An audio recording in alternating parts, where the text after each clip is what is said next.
Hey, how's it going, everyone? Jiu-Jitsu family, Marco Moreno here again to hang out with you guys today, Sunday, October 1st, 2023. It's gonna be a great night.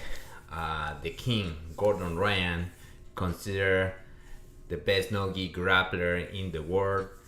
Right now, some people consider him the greatest of all time. Is returning to competition. It's always great to see Gordon Ryan. It's like we are living in the era where Gordon Ryan is a champion. It's like watching boxing when Mike Tyson was winning, or basketball when Michael Jordan. And here we are living the Gordon Ryan era. He's been undefeated for so many years, and today he's facing a very good grappler on Patrick Gaudio.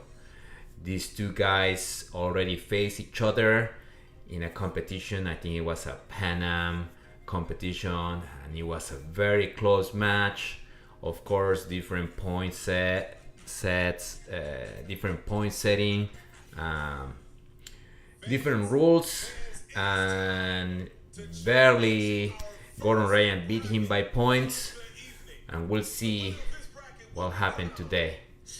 Gordon Ryan said that he's a different fighter, he's much better, but we'll see, right? Anything can happen in MMA, in Jiu-Jitsu. Gordon Ryan has been dealing with illnesses. He had surgeries earlier this year. He fought Nicky Rod. It was a very close match, won on overtime because he escaped in the shortest time. EBI rules, and it was kind of like he was used to dominate people, and that match with Nicky Rod was super close. He won. There was a controversial ending there where Nicky Rod had a submission, a rear naked choke, and then Gordon Ryan tapped, but he tapped out after the match was over, and he tapped out to signal Nicky Rod that the fight was over. But still, you to see Gordon Ryan tapping, it's unreal. And we'll see. After that, he had a lot of issues with his stomach. He pulled out of a match against his rival, I think his nemesis, Felipe Pena, due to health issues and his stomach mainly, right?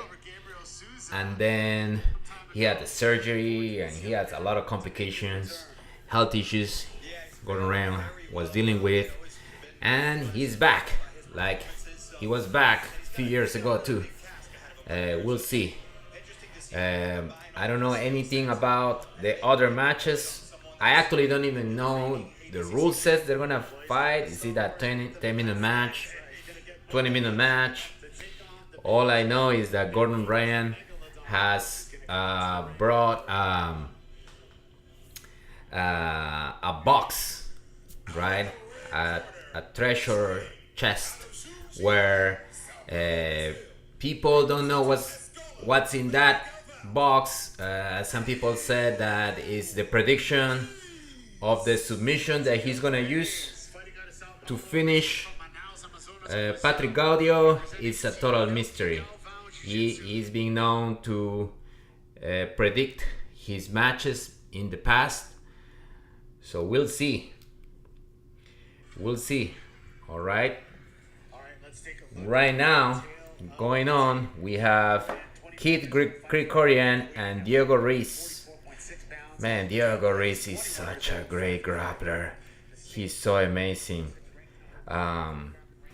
Known also as Baby Shark. Is he Baby Shark, Diego Reis? Yes, I think he is. Let me double check. You guys feel free to comment Where are you watching?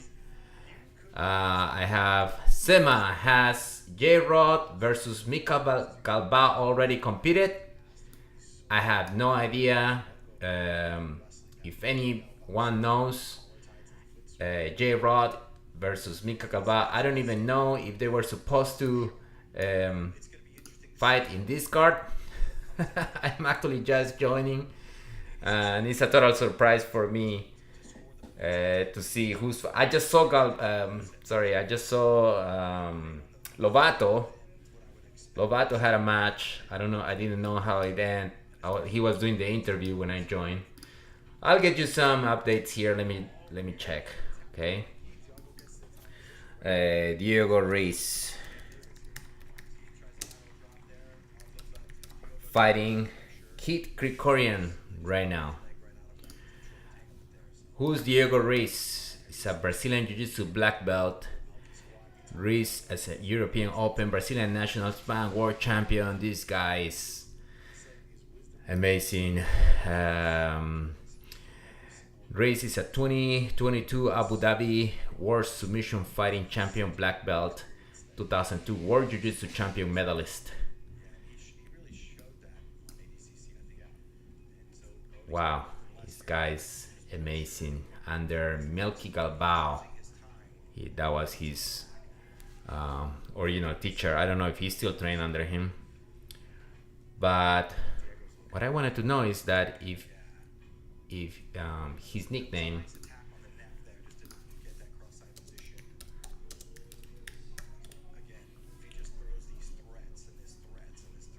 why is Diego Reis called Baby Shark? Yes, Diego Reis is called Baby Shark. One of Diego's friends started calling him a baby shark during a tournament in Abu Dhabi. Other people also started calling him Baby Shark. Anyway, Kid Krikorian is pulling guard. Diego Reis trying to pass. I don't know if this is gonna be a tournament or it's just a super fight, but I'll find out for you guys. Don't worry. Or if any of you knows what's going on,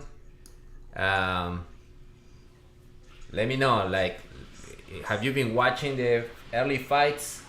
Or do you know what kind of is this a tournament setting? These guys are lightweights fighting. Are they gonna go into like a semifinals and finals, or is it just the super fight? I have no idea. Spiros Servas, do you know any link for the match? I don't actually. I don't have any link. I know you can go to Flow Grappling. There might be links there. I don't know what to. I cannot help you with that. Maybe if one of you have a link, share with our friend here, Spyro Service. Let me see. Flow Grappling. This is who's number 120. Let me see if I can find some more information about this event. All right, here we go. All right, there was an undercard earlier. Rafael Lobato Jr. versus Ricardo Evangelista. After several minutes of aggressive hand fighting from collar ties, Lobato landed the opening takedown with a beautiful arm drag and double leg finish.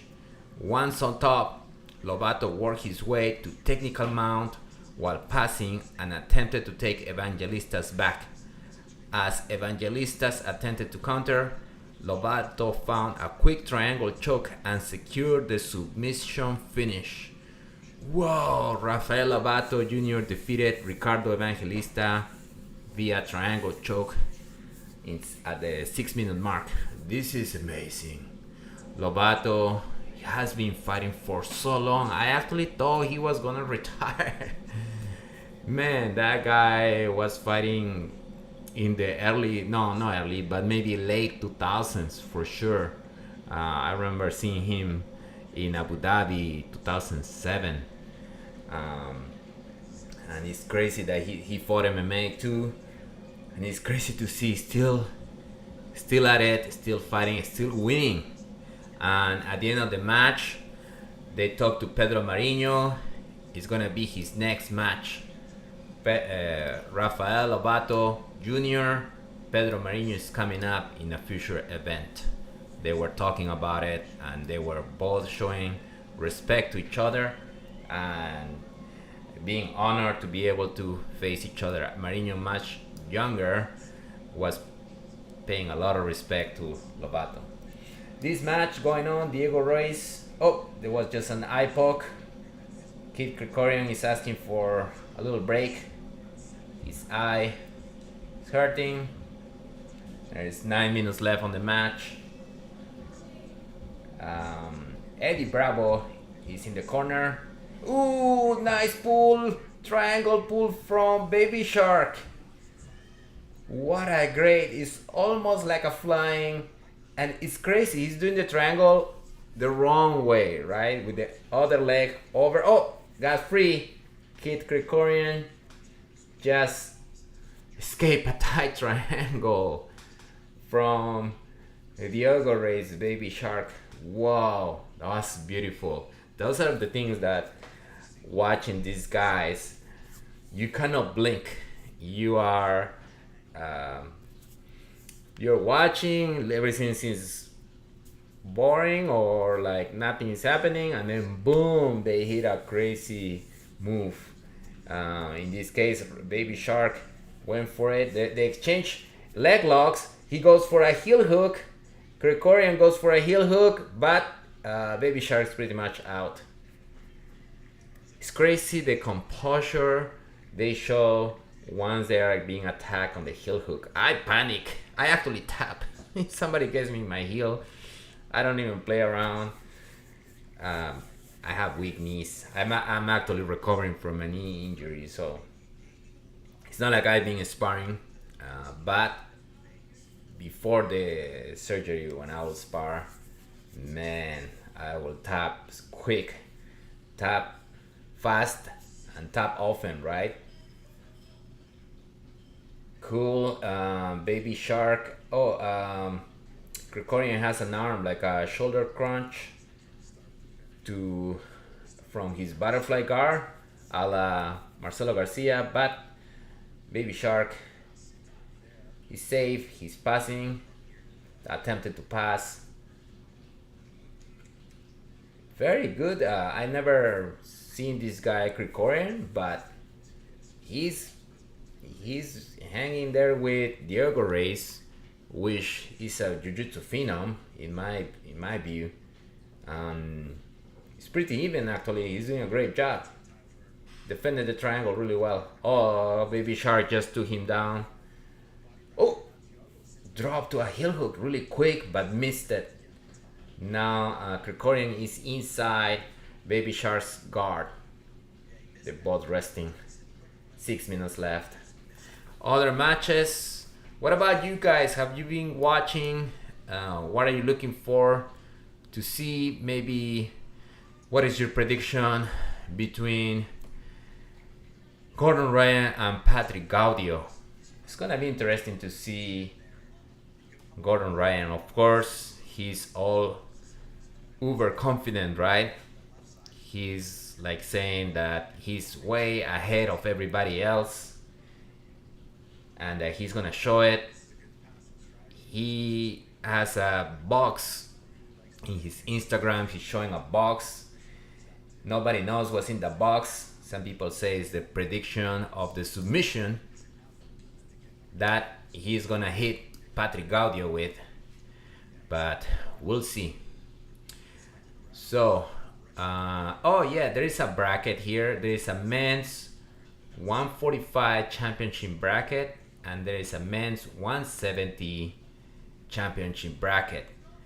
Diego Reyes, Krikorian are on the 145. That's the fight going on right now. Ash Williams versus Gabriel Sousa are also on that bracket. Mika Galvao is fighting on the 170 pound. And PJ Barch versus Andrew Tackett also on the 170 pound. Great matches coming up. Wow, I just realized this. Really, I was just coming for the main event, but I turned out there are great matches coming. Let me write down here what match is happening right now. It's Diego Reyes versus Diego Reyes versus Keith Krikorian. 145. Boom. Add.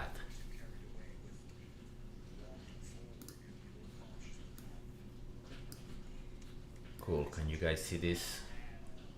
Oh, leg lock exchange again. Krikorian going for it. Baby Shark spinning, and he's out. Is the leg lock era over? What do you guys think?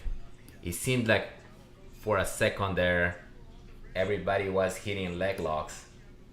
And omoplata by Diego Reyes. Omoplata counter by Krikorian.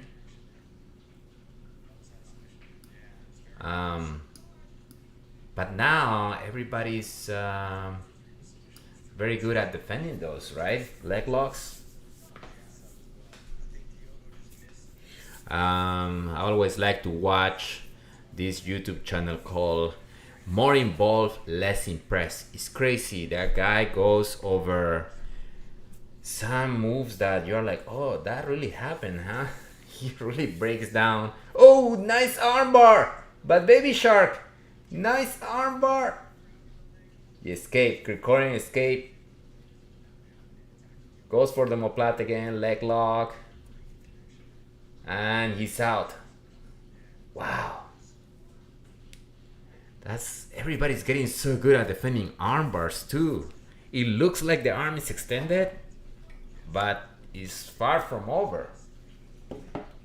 Right? Like recently J Rod was competing, I think it was the Quintet Championship, and some guys got him in an armbar.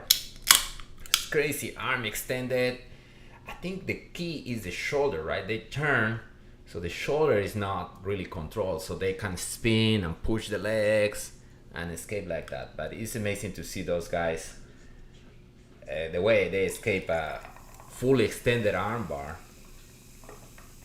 right? I'm always impressed about escapes. 3 minutes left between Diego Reyes versus Kid Krikorian. Guys, let me know where are you watching from and who are your favorites. My belief, who's number one, always have these judges' decisions. If they go to a judge decision, there are 3 judges, and one of them, of course, the 3 judges pick the winner, depending on aggressiveness, close submissions, action, domination, like that. There are no points. There are no points on these matches. 2 minutes 30 seconds. This match looks like it's just gonna be a judge's decision. For what I was watching, looks like Baby Shark dominated, had more takedowns, more passes. Like he is about to pass right now. He's almost inside mount right now on Kid Krikorian.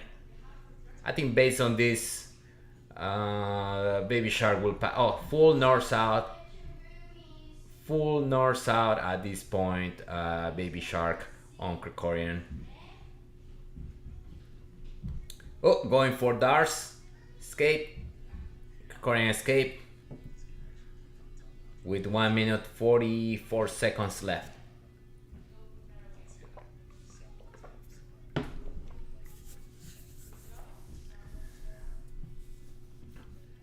Baby Shark, amazing fighter. That run on the last Abu Dhabi was incredible. Coming up, PJ Barch versus Andrew Tackett, Mika Galvao versus Jade Rodriguez. Oh man, I'm looking forward to this one. Rafael Lobato already fought, won versus Ricardo Evangelista. Brianna, there are women fighting too. Brianna St. Mary versus Elizabeth Clay. Rafaela Guides versus Natalie De Jesus or De Jesus, Portuguese. And Gordon Ryan versus Patrick Gaudio, heavyweight championship. 55 seconds left. Baby Shark pulls omoplata.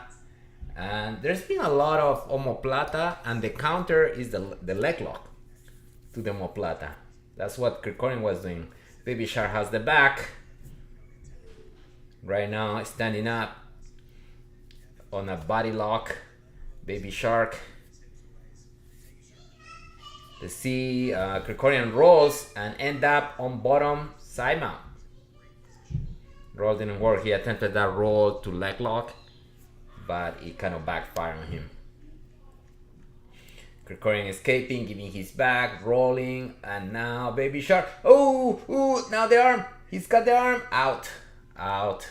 Krikorian is out just when you see that he's about to crank the armbar. Those guys are escape artists. Time. No winners or no submission winners, and this is just gonna be a judge decision. Baby Shark is gonna pass this one. He had so many submission attempt, takedowns, controls. He went for a triangle at one point, leg locks, omoplatas, arm bars. Couldn't finish, but I think that's gonna get him the win and going into the next round.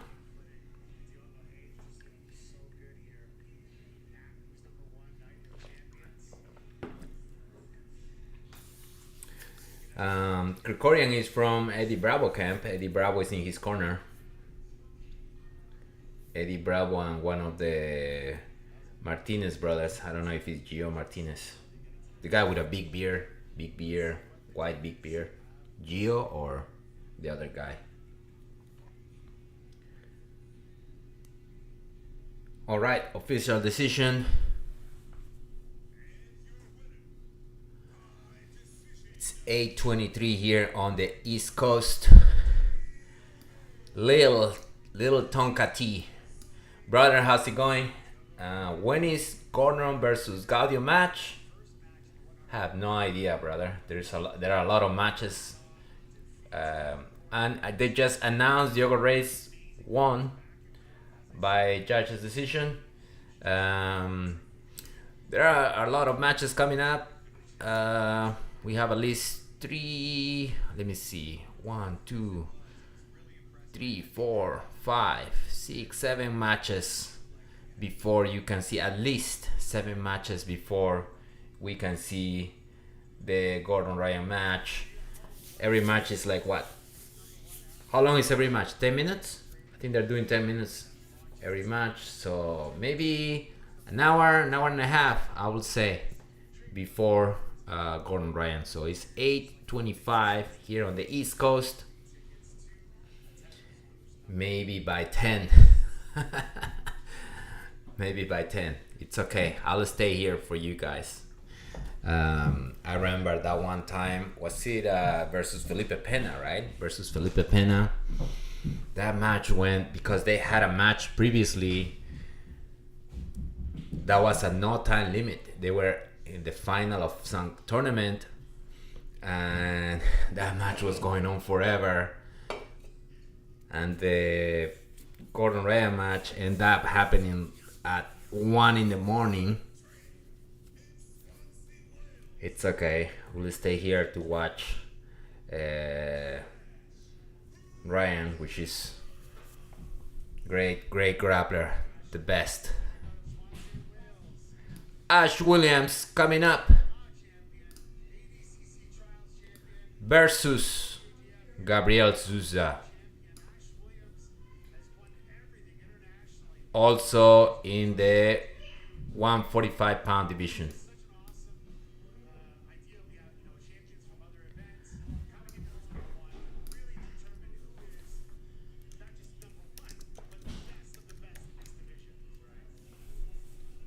Let me write it down here real quick.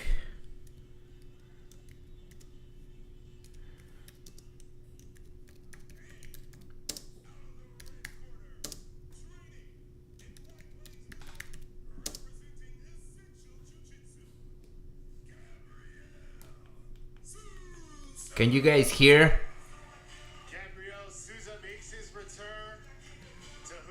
Gabriel Sousa entering the mats from Essential Jiu-Jitsu.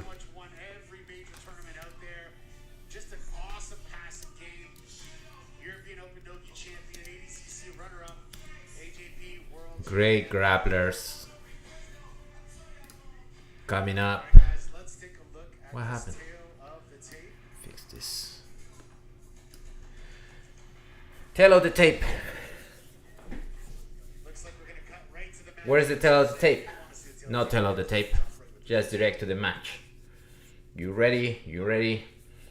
Let's go. They have a mini tournament, guys, where four guys on 145 championship bracket, and there is also a 170 championship bracket where Mika Galvao is fighting Jay Rodriguez, PJ Barch versus Andrew Tackett, and then there are super fights. Rafael Pato already won, beat Ricardo Evangelista. Coming up also Brianna St. Marie versus Elizabeth Clay, Rafael Gades versus Natalie De Jesus, and then Gordon Ryan versus Patrick Gaudio. Oh, tight guillotine here. Escape. Tight guillotine by Ash Williams. Sousa. Escape. Looks so tight.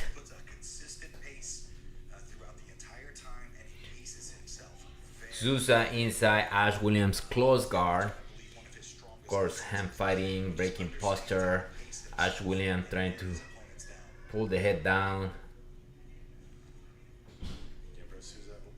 Trying to set up submissions from the close guard, which you don't see that often, right?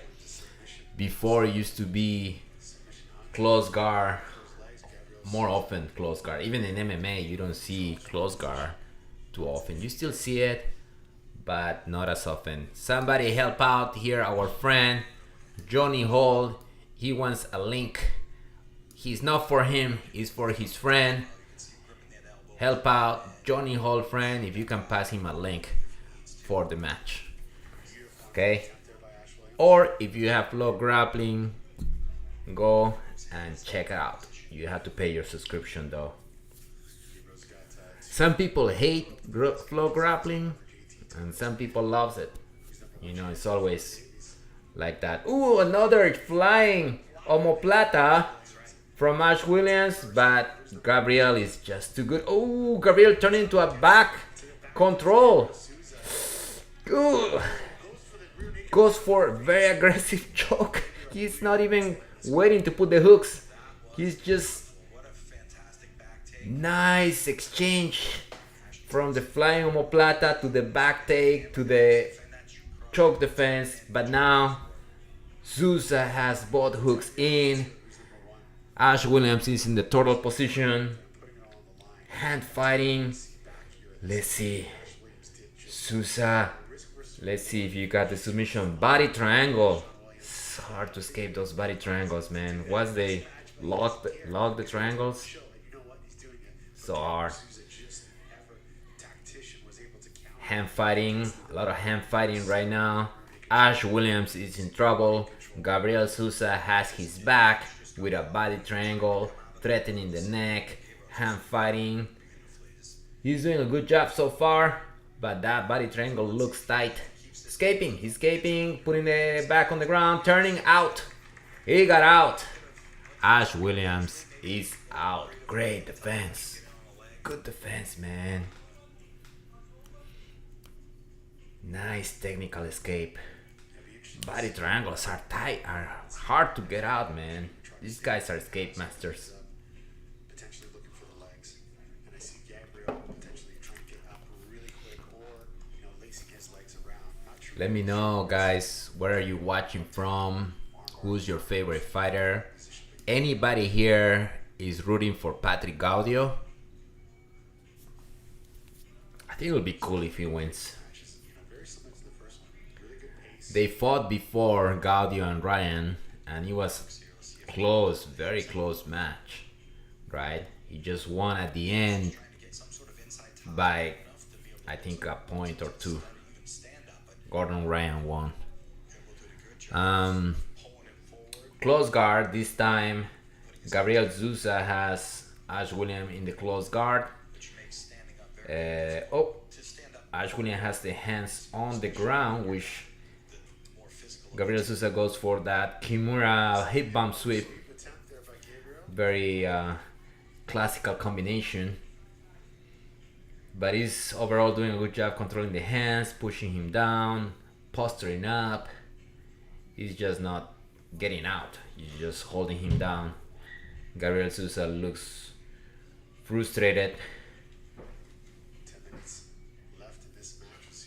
Every time Williams tries to stand up, Sousa hooks a leg, and then Williams go back down to his knees.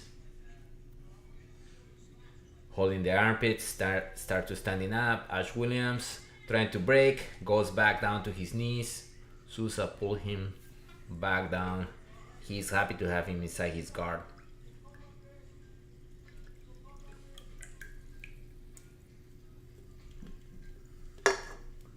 I'm drinking this brand, I don't know if you guys can, Spindrift. It's cool, sparkling water.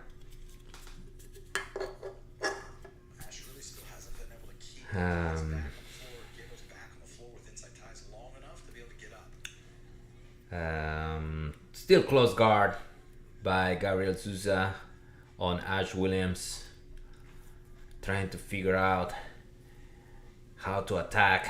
Ash Williams is doing a good job holding his hands. He's trying to stand up, but as soon as he stands up, Gabriel Sousa is holding his leg like he's doing right now. What is this? He's hanging upside down from Gabriel Sousa going for a leg lock. Williams, there is a leg lock exchange at this point. These guys are just crazy, man. The guy Williams stood up, Sousa went for the legs, and then it was a crazy exchange. So fast sometimes it's hard to describe to you guys. But anyway, they go to a neutral position again with Ash Williams inside the knee shield guard from Gabriel Sousa. Gabriel Sousa playing a half guard knee shield, and Ash Williams trying that knee cut.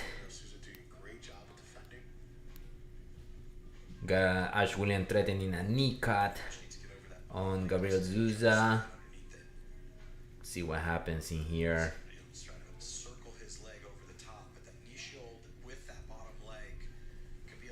It's a very hard knee shield to pass. Ash Williams is trying, but now a little X guard. Williams step back, drop for the legs. Sousa escape. That's so cool. He escaped the X guard, and as soon as he escaped, he's just dropping for the leg lock. Ash Williams, good attempt by Ash Williams. 7 minutes left. Ash Williams, Gabriel Sousa, winner takes on Diogo Hayes for 145-pound championship. Nice reversal from Gabriel Sousa. Was it an arm drag? But he's now on top. Now heavy pressure by Sousa from top. And now it's Ash Williams, the one who has the knee shield.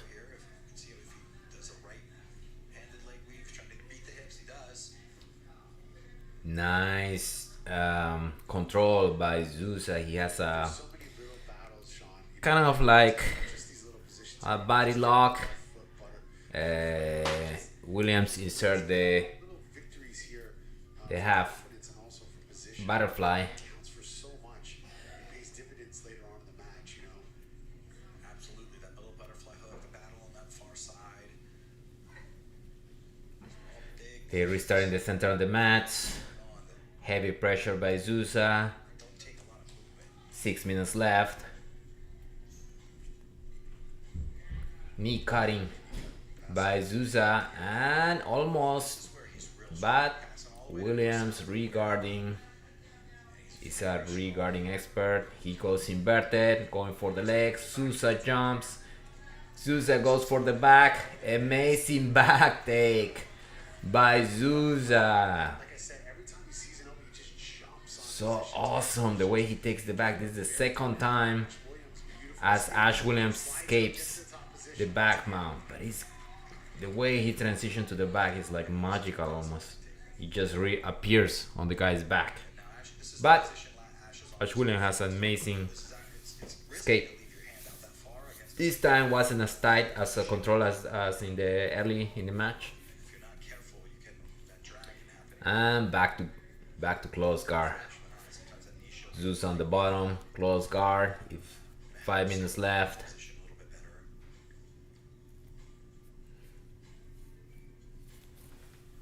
Very, very even match at this point. There were undercards too.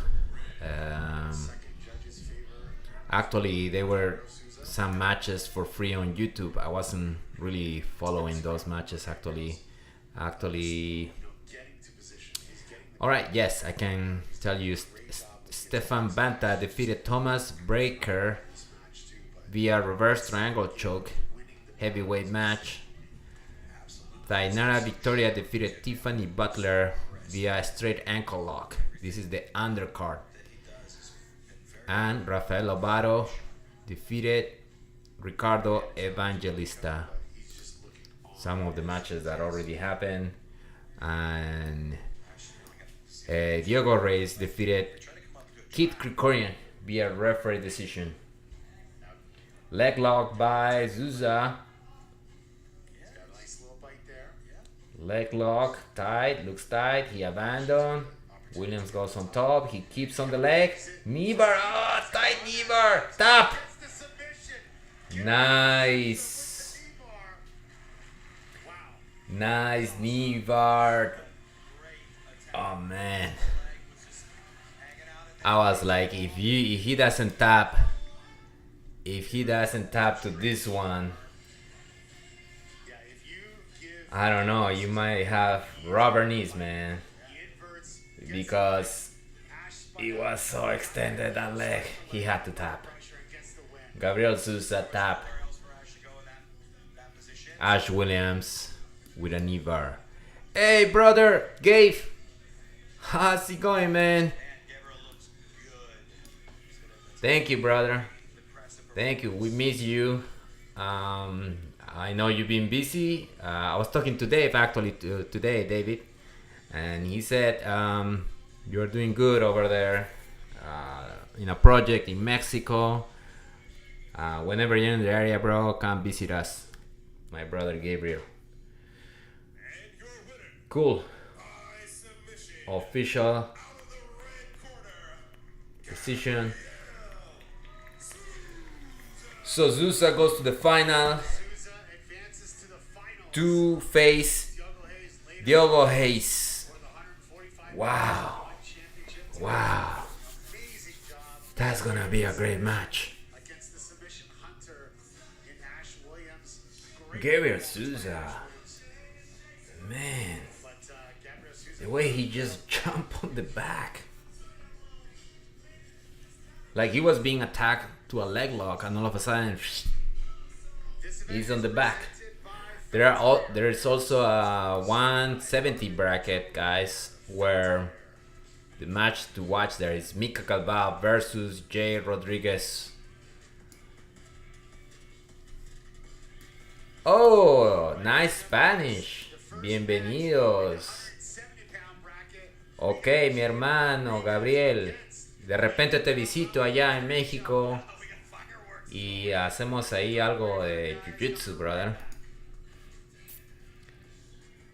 Manuel Moraes, link. Bro, I cannot help you. I don't have a link, but if somebody has one, hook my brother Manuel Moraes here. And he's coming, guys. Here he comes. Mika Galvao versus J-Rod. Wish I can give you my prediction right now. I think Mika Galvao is ahead of J-Rod. J-Rod is not as still growing, still good, but Mika is just a different animal, man. It's gonna be interesting though. It's gonna be interesting. Mika Galvao coming up versus J-Rod.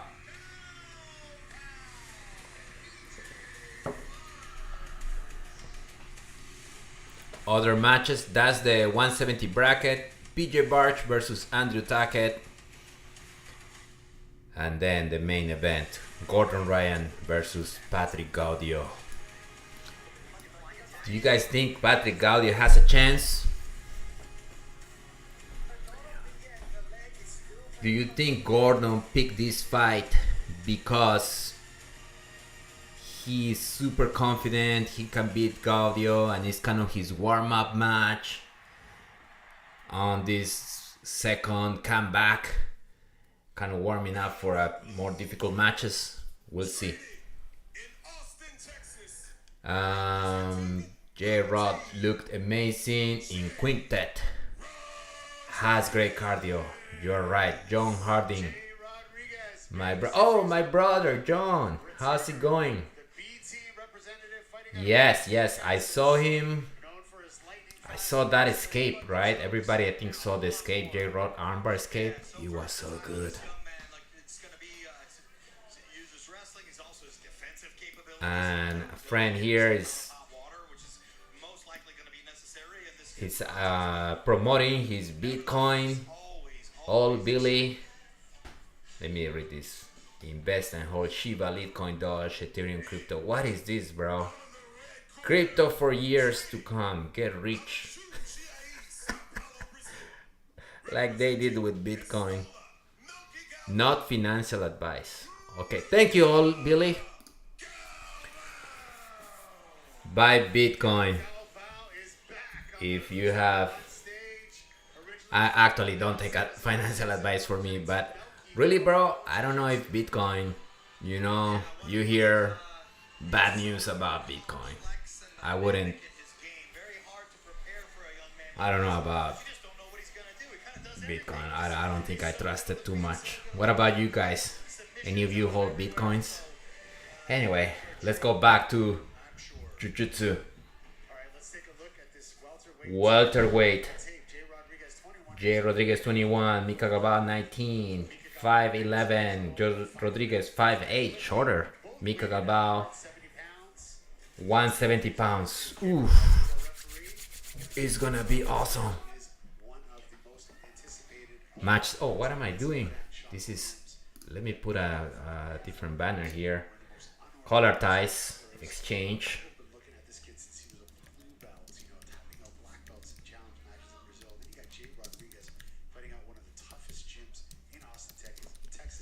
Mika Galvao, J-Rod standing up, both of them exchanging collar ties and squaring, standing. None of them is pulling guard. J-Rod loves this, of course, because he's a good wrestler like his brother, the legendary Nicky Rod. Collar ties, studying each other, they're filling each other up.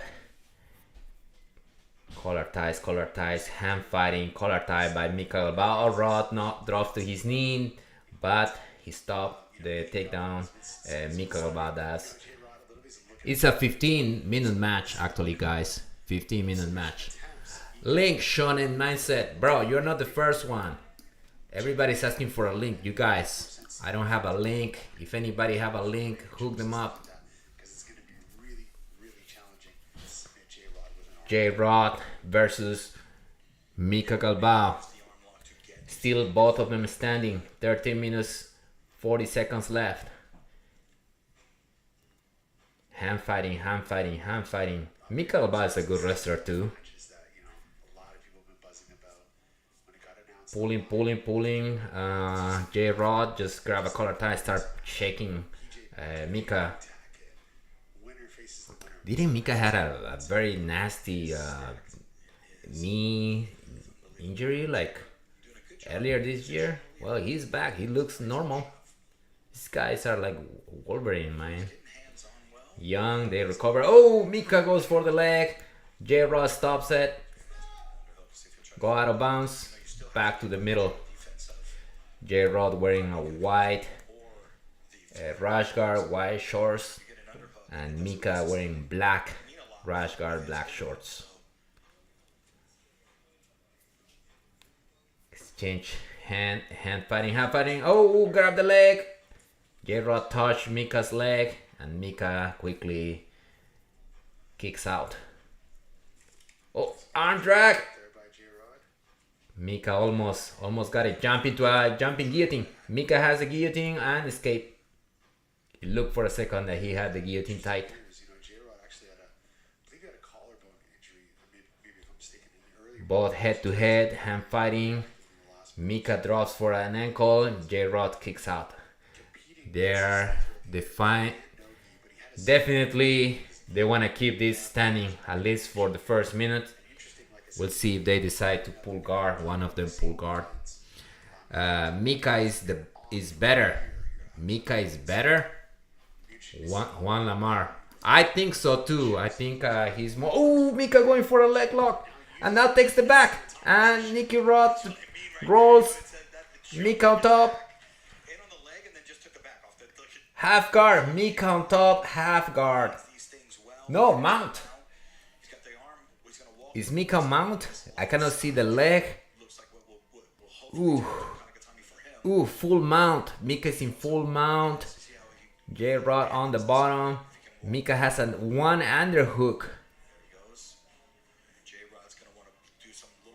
One underhook. Oh, J-Rod pushing with the free hand. Trying to do the keeping escape.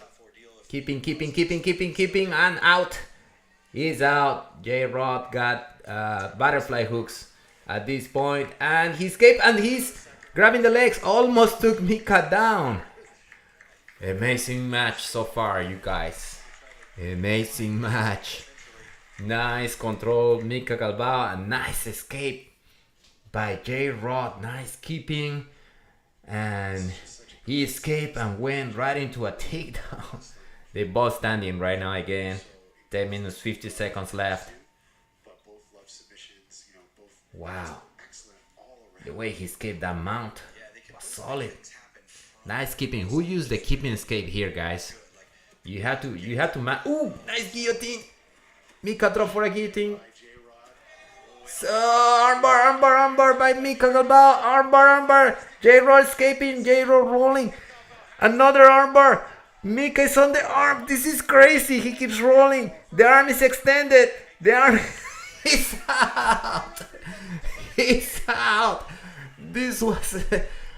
if the armbar from Quintet, the armbar escape, was crazy, this was even more exciting. Bro, how does he escape those armbars? Mika Galvao gets the second judge's favor. The judges right now are favoring Mika, of course. Whoa.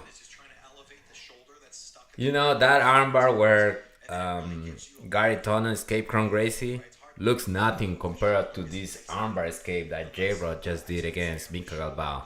B team or new wave? What B team or new wave? J-Rod is B team, and Mika Galvao is under his father, Melky Galvao, I think.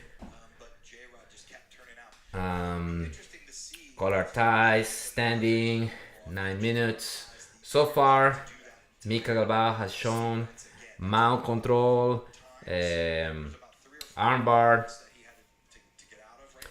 He definitely has a little edge over J-Rod, but J-Rod is he can surprise at any moment too.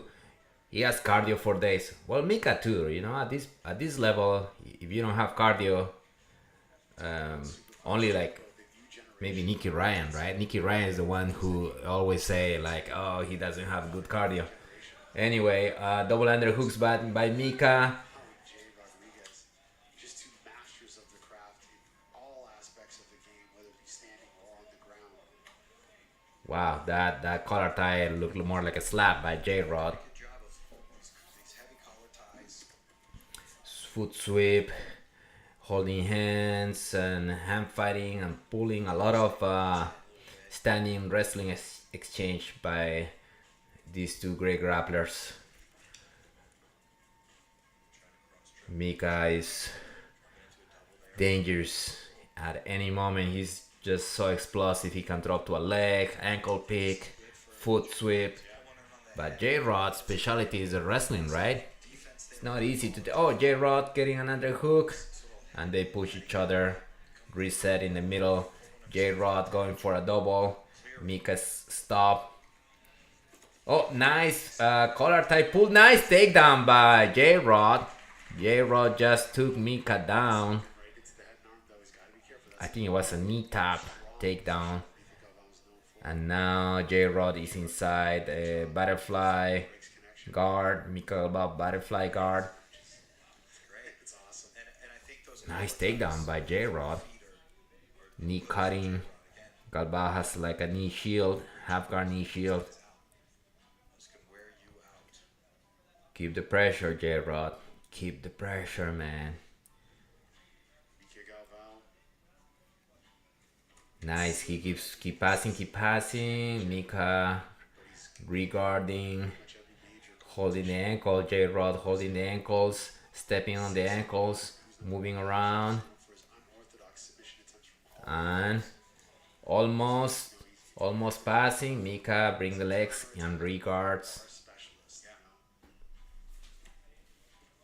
Nice reversal by Mika Galvao, escaping, getting up with a leg. Take J-Rod now. J-Rod is down. Mika Galvao escape, come up with a leg, and now put J-Rod down. And now it's inside. It's in half guard. Mika Galvao is on top half guard. Crazy. He's on the bottom. All of a sudden, boom. Reverse everything.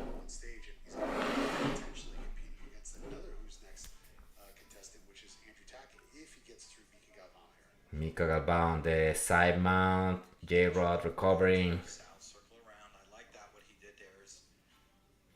5 minutes, 50 seconds left on this match. At this point, Mika had more opportunities. Oh, he's going for a guillotine. Arming guillotine. Mika has it tight. He's tight. Escape, but he's on mount. J-Rod escaped the guillotine, but ended up on mount. So Mika now securing the mount with an underhook. This is a tough position to escape. Oh, head and arm triangle. Mika has a head and arm triangle, but J-Rod is answering the phone like this. So who knows if he's gonna finish. The other hand is free, so he's pushing the hips. Maybe he's gonna try to keep escape again.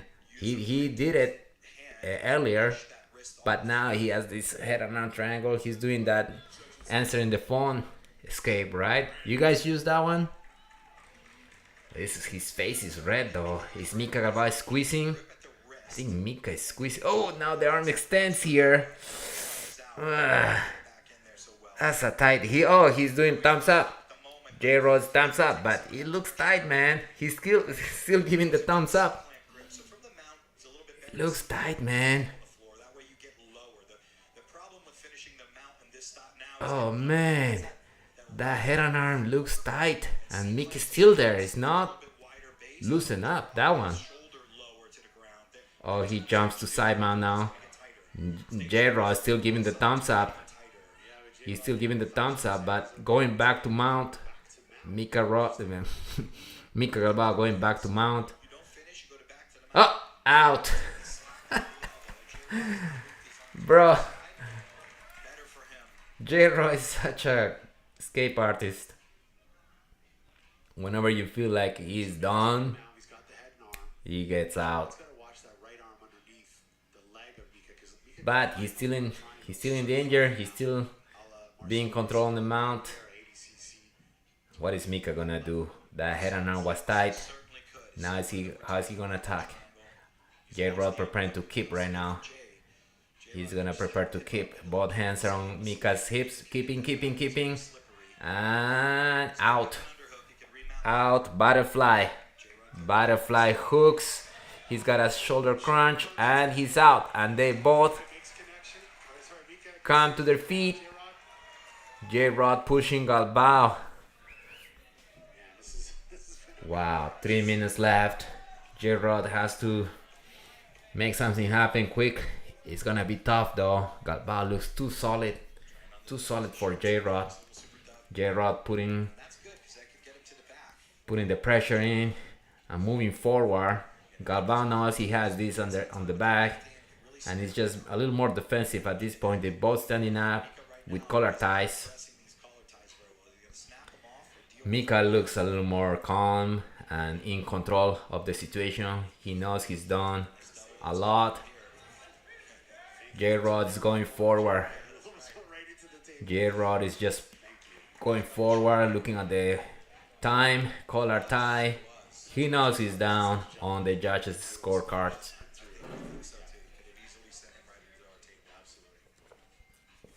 Another collar tie, go for the legs. Yes, Gabe. What is this, guys? 31 guys watching, only 9 likes. Hit the like button. Thank you, Gabe. Underhook by J-Rod. He's thrown a lot of stuff at J-Rod. Yeah, but the thing is very Leandro low. 1 minute 50 seconds. Come on, J-Rod. I'm always rooting for the underdog. Okay? Wow. You hear that? Bah! It's because J-Rod just jumped to a flying submission but missed, and then his back hit the ground. That must hurt. Man, I never do those flying things because when you hit those are so cool, but when you miss, it's just too painful. So I've seen people getting knocked out from those flying submissions too. Mika on the bottom. J-Rod on the half guard. Mika with the knee shield coming up, both standing up. Oh, J-Rod has double underhooks on the standing position. Nice foot sweep. That was crazy. He did the foot sweep with the overhooks. And J-Rod gets up again. What is this? He just suplexed J-Rod. Mika Galvao is just a Jiu-Jitsu prodigy, man. Like, what a guy. 30 seconds. He pick him up and slam him. But not from the back like a regular suplex, but from the front. Crazy strength. 20 seconds. 21 seconds left. Good match. Great match. And Mika Galvao is just a phenom. 13 seconds left. He's just in another level. And 7 seconds. 6 seconds. This is over. Galvao is on top. Good job, J-Rod, though. Good job. Shake hands, hugging. Great match. Wow. Wow. Fantastic match. You know, we see matches and we've had a lot of submissions and we've had a couple of decisions, but Wow. Give it up for J-Rod. just the name decision doesn't justify what occurred here. So many submissions. Escapes were awesome. Beautiful wrestling attempts, beautiful counters, flying everywhere. Mika Galvao Mika flying, guard, leg locks. and J-Rod just relentless. submissions escaping. We saw Mika that Galvao is just. armbar. Here it is. That's look at that armbar. Whew. And then he's about to go again. Dang. Well, I'm just watching the review. They're playing the review of. Gets out of that arm. So crazy. Crazy submission defense by Jay Rodriguez. We see that Unbelievable. Oh, that foot sweep at the end. J-Rod almost You goes guys. for a choke. Just an awesome match. Andrew Bones. I wonder if we're gonna Let me get your pro grappling account info. Really, bro? Come on, man. match. Just a super entertaining match. Link. We're gonna go to the judges. Guys, I don't have the link, but if somebody has the link, Who took home that win. hook them up. Absolutely. But Mika on that sauce. J-Rod, Yeah. nice stuff. Yes, are we gonna talk about that now? But yes, everybody, What a match. everybody, right? Mika went over to say a few words to Nikki Ryan Everybody's on those for a match with Mika. special supplements. One after his victory over Renee Sousa. Let's go to the judges' decision. Let's see. And your winner Yeah, by decision. winner Mika Galvao. Red corner, Mika Galvao. Mika pulls first. Galvao gets the decision win in a Mika Galvao officially got the decision and goes to impress. Beautiful to job. fight the final versus the winner 170 between PJ Barch versus Andrew Tackett. It's gonna be hard to stop Mika Galvao. Coming up, guys, Diego Hayes versus Gabriel Sousa, tickets and a behind-the-scenes tour of all and the main event, won by playing our all-new Gordon Ryan versus collectible card. Patrick Gaudio. Just like the baseball The cards king of the past. is back. And featuring some of your favorite test Oh, no, Natty Road. screens of Okay, he's not. Cool. I mean, the only way to know really is to do like USADA. USADA gets in there, right? presented by Defense Soap, now the official soap and body wipe of Flow Grappling. This guy is crazy. For 15 years to But follow you until then it's not prohibited. So everybody does what they need to do to get advantage. don't go anywhere, guys. At least Gordon Ryan is honest. He's not denying that he does it. What he says, what Gordon Ryan was saying is this, right? Like, okay, but is it really the steroids what make him the best, right? Because if everybody does it, then it's not like he has an unfair advantage, right? So, In San Diego, California. and then Representing 10 yeah, Planet he beat like J. when he was younger, he was beating. I forgot his Instagram Jiu-Jitsu from San Diego. his Instagram post, but he was talking a little bit about how J-Rod, outstanding wrestling, he but also a submission master. it's not like he has an edge because everybody's natural and he's using steroids. Everybody's using, so it's not what makes him the best if everybody's using it, right? I don't know. It's of course a controversial topic. Everybody has their opinion. I don't know. I'd say be very careful if you're gonna. If you're not competing, I don't think there is a reason to even try those substances. These guys are like their livelihood, this is their profession, and I bet they have some supervision, some professionals around them telling them. Other than that, I feel like don't just train and be safe.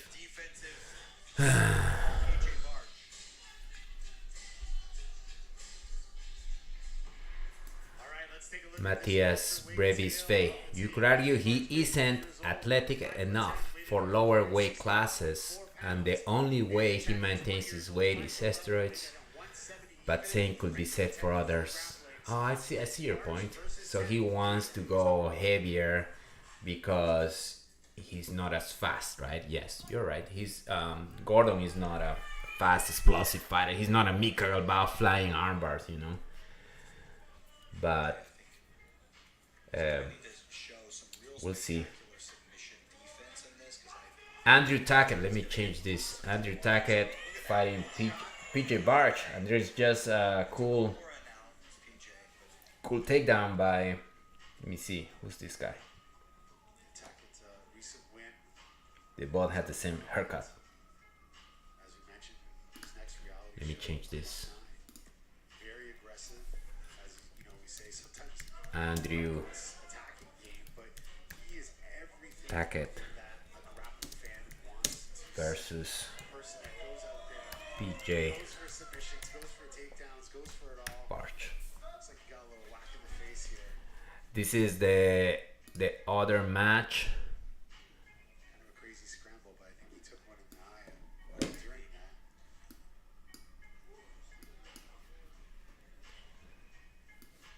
Rest in peace, Orlando Sanchez. Peak performance. Yeah, he left. He left recently, Orlando Sanchez. Man, I heard that he was doing, you know, shady stuff at his school, but I don't know. He's deceased, so. And now, who has the back here? Man, I missed the action here. It's Andrew Tackett. Andrew Tackett has the back of PJ Barch.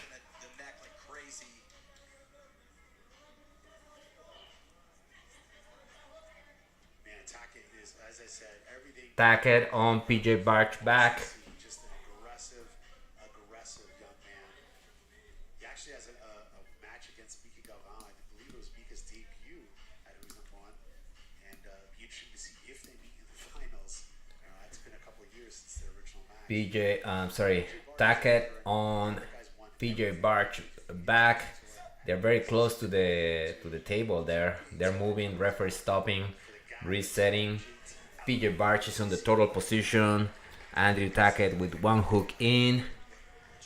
Of course, trying to put the second hook, attack the back.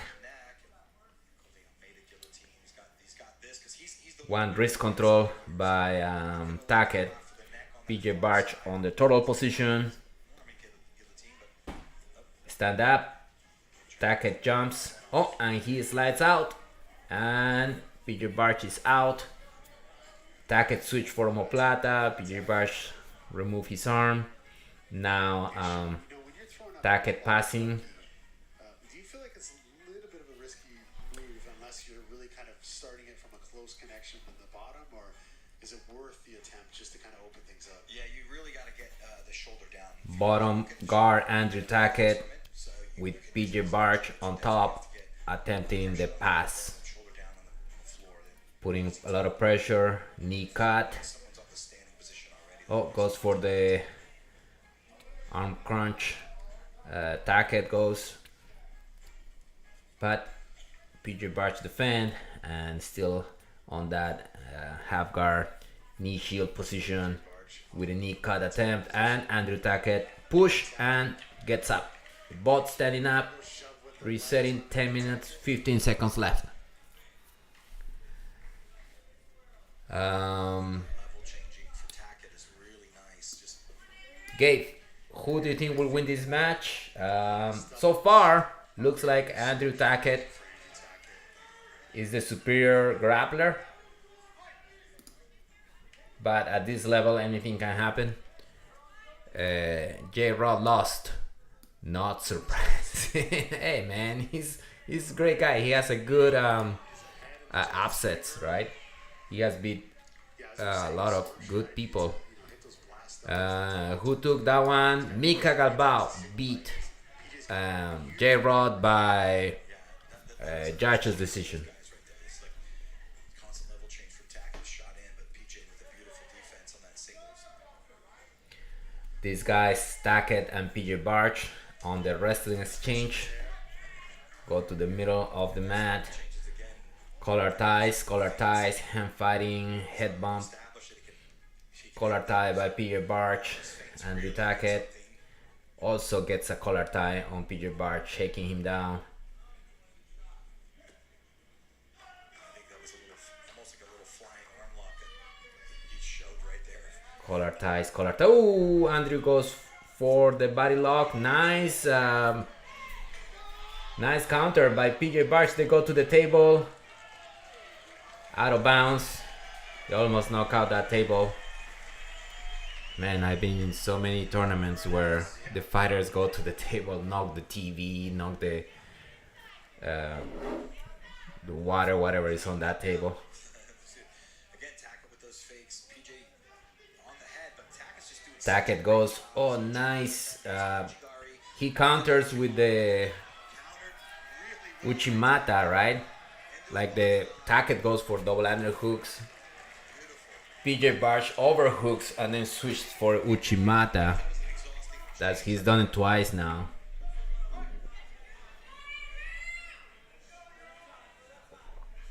Yeah,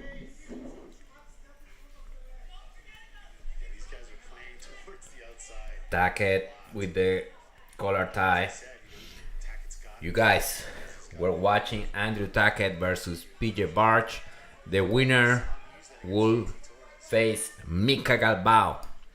And on the other bracket, on the 145 bracket, you have Diego Reyes versus Gabriel Sousa coming up.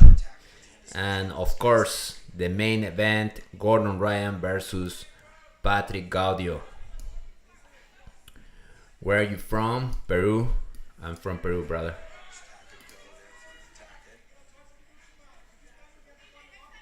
PJ Barch and Tackett in the middle. Wrestling exchange. Collar ties. They hold the collar tie and they pull down. Nice single by PJ Barch. Tackett counter. Out of bounds again. who's number one champs, put it in the description there. Back to the action. Uchimata seemed to be used a lot recently. PJ Barch, PJ getting back to the feet. Oh, Working to the table. there is Working towards the edge of the mat. there is a nice exchange here. They go to the ground. PJ Barch is on top. Guys get to the top. He's got to clear this foot off. Tackett's going to look a figure four that leg. If he does get it, Yeah, it's a weird position. will give him the power to get Tackett has like a PJ's triangle on the leg, but it's not really a half guard. It's more like a outside ash. And he's out. Out of bounds again. exposed the heel. PJ And they reset to the middle. hands on knees. PJ Barch. Yeah, Uchimaras are a good takedown, but yes, a lot of grapplers use as a counter for the double underhooks, right? Oh, Andrew Tackett fixes his hair. What is this? Andrew said, hold up, let me fix that. He said, hold on, and then fix his hair. All right, let's go. This guy. Andrew Tackett. Awesome. So they're both Tackett sort of winning the exchanges. head-to-head bump. Quicker on the collar ties. Hand fighting. So important these collar ties, these hand fights. Oh, nice! Andrew Tackett goes for the back. He's on PJ Barch back.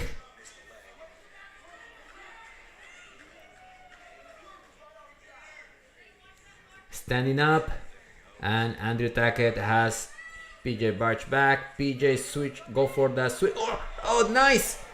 Tackett has a crucifix. So let's see what he. It's almost like PJ Barch put himself. Now he has the Kimura trap. Oh, and PJ Barch is out.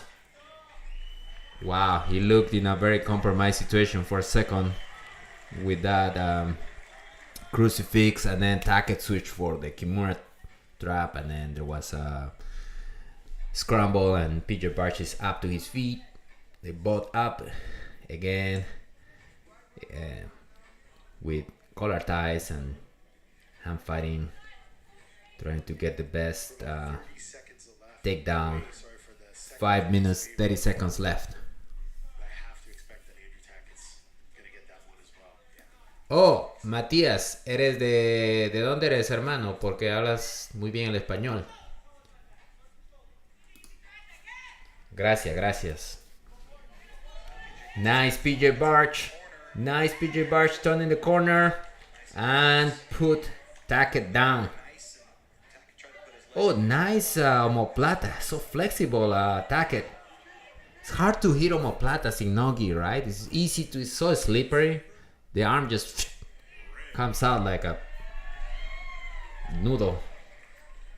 Wet noodle. The omoplata, Tackett went for it, but Yeah, there was a match earlier where wasn't really a able bunch of Yoga Rays had a bunch of omoplata attempts, and the guy is just taking his arm out. Gi, you hold the sleeve, can get a little tighter on the omoplata, but again, it's usually mostly sweep, right? Everybody rolls on the omoplatas. PJ recently competed in the quintet. Andrew Tackett on the bottom, Actually had a match. half guard. Sakuraba. How cool is that? Where can I watch Chance McLean? Flow Grappling. Flowgrappling.com. Some people are asking for links. I don't have the link. Another Uchimata by PJ Barch. Tackett goes for... Man, these guys are going out of bounds again. It's like the 10th time they're going out of bounds.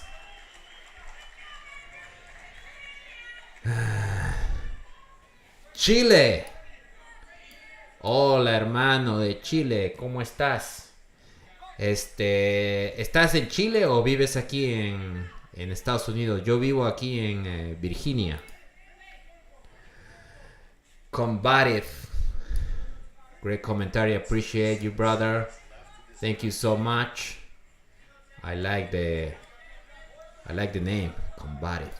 Whoever wins this faces Mika Galvao in the finals for the 170-pound Andrew Tackett, PJ Barch. championship. 3 minutes 20 seconds left. I miss who the judges were giving the advantage, right? Like at the 10-minute mark, the judges go like Andrew Tackett, which means that he's winning, and then that puts pressure on the other fighter to catch up.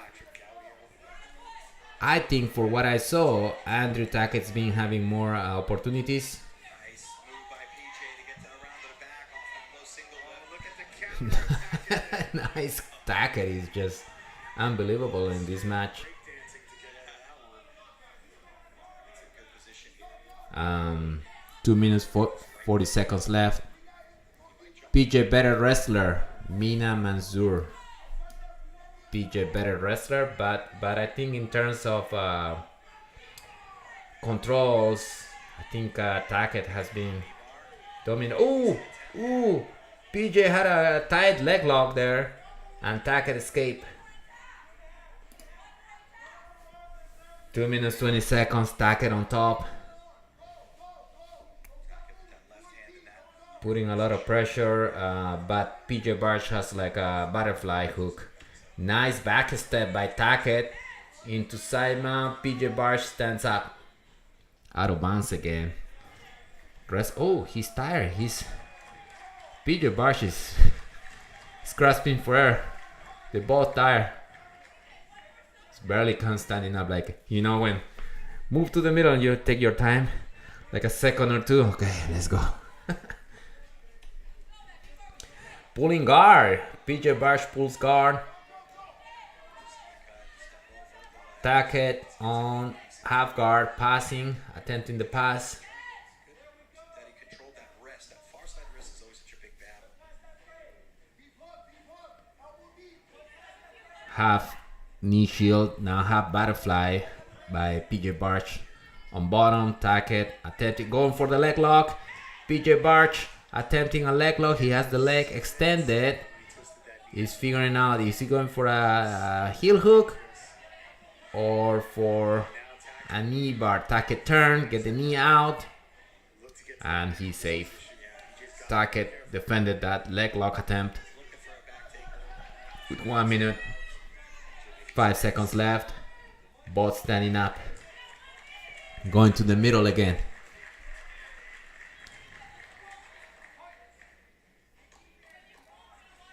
Hand exchanges, collar ties. Back to the wrestling exchange. PJ Barch shoot a nice double. Nice double by PJ Barch. But Tackett now went down, stood up right away. They both up again. They both up. Resetting to the middle. Oh, PJ Barch looked tired. Nice. Tackett just shoot for the double leg right off the reset. And the Uchimata counter is just kind of too weak at this point. PJ Barch is so exhausted. He looks exhausted. They go out of bounds again. 20 seconds left. Back to the middle. They're crawling. They're crawling to the middle. And There's a grappling match that could be Rocky 2 where they're just slugging it out. It might be this one. Absolutely. they both exhausted. But PJ Barch a little bit more. He's like grasping for air. 10 seconds left. And I think Andrew Tackett will take this one. He's on top, trying to pass. Another leg lock attempt. The last leg lock attempt. Time. Time, and match is over. Andrew Tackett goes to the final against Mika Galvao. Now, I don't know what's gonna happen there. I don't think he's at the level of Mika Galvao, but as you know, you never know what to expect. All right, so that's gonna be the final. Let's take a look at the replay. Matías Brevis Fay. No estoy en Chile entrenando en la academia Cordillera Jiu-Jitsu, pero antes vivía en Inglaterra. Cool, bro. Keep training. Awesome.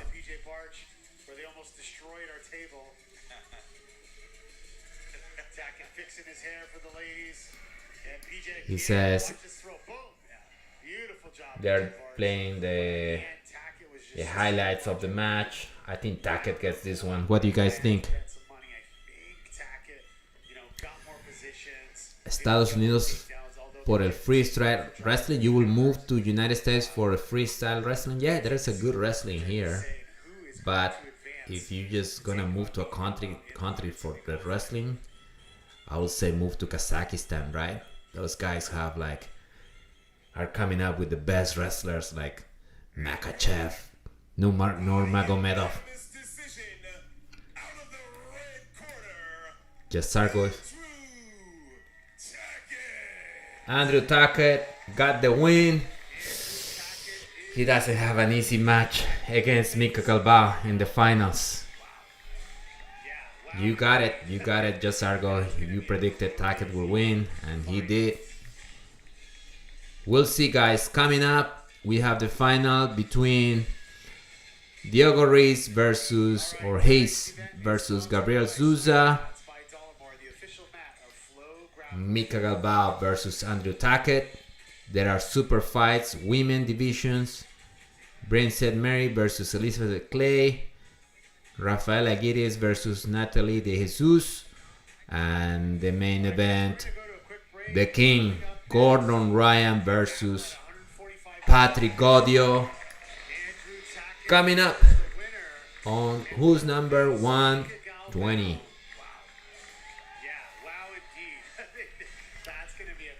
You know, thank you guys for watching, and thank you guys for your support to the channel. Tonight's event is sponsored by Swain Mats, by Calvo, the official mat of Flow Grappling. You probably train, right? Where do you guys train? What belt are you guys?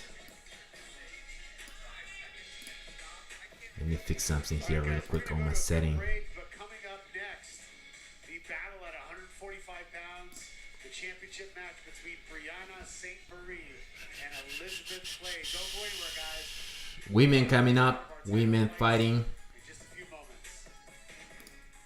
Oh, here it is. I wanted to change something on my settings.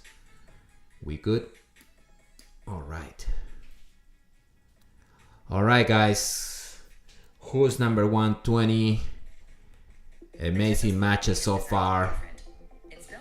We had, let me turn the volume down on this.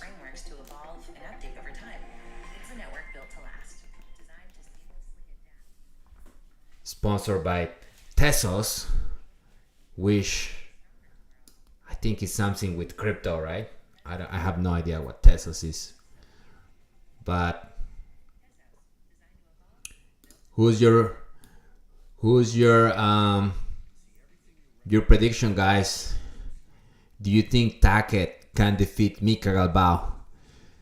And this is the hardest one. What's gonna happen between Diogo Hayes and Gabriel Sousa? They're both amazing. These guys are just from another planet. And of course, Gordon Ryan versus Patrick Gaudio. How long are the matches? So far, 15 minutes. Now, I don't know if they're gonna have a special time for the main event. Ryan versus Gaudio. I would love if they go for like at least 20 minutes, but even better if they go for 30 minutes. I actually a big fan of the no time limit, like that last match between Gordon and Felipe Pena was no time limit, because I don't know, I like to see like the time. Sometimes as time goes, you see one fighter kind of getting tired or just not being able to keep up, and it takes time sometimes at the highest level where you can start seeing the other one getting the upper hand, and then it takes time. It takes at least an hour, 2 hours sometimes. I'm a big fan of that. Just no time limits, right? Just let the guys go forever. But of course, it's not very suitable for commercial. How do you even sell at no time limit matches? So that's kind of like the problem with the no time limit. So most tournaments go for 10 minutes, 15 minutes. I think they should go at least 20 minutes for this main event, but who knows? Gracie University, Whittier, blue belt. Congratulations on your blue belt, brother. Keep up the great work. MJAV Royal, after the major health issues that Gordon had, do you think if the match goes the distance, Gaudio will have an advantage? Well, it will all depends on what happened if the match goes the distance. It depends on what happened during the match, right? If Gordon has more takedowns, or Gordon has more submission attempts and it goes the distance, then they're gonna pick him the winner. But yeah, the health issues is the big question here. How healthy is Gordon? How is his health? Has he recovered from his stomach issues? It seems like sometimes he posts that he's doing better and this and that, and then he has like he regress on that, and it's almost like he's never gonna be completely healthy, right? He's almost like he's always posting medications and doctor visits, right? And the Felipe Pena match that was scheduled earlier this year, it came out of nowhere.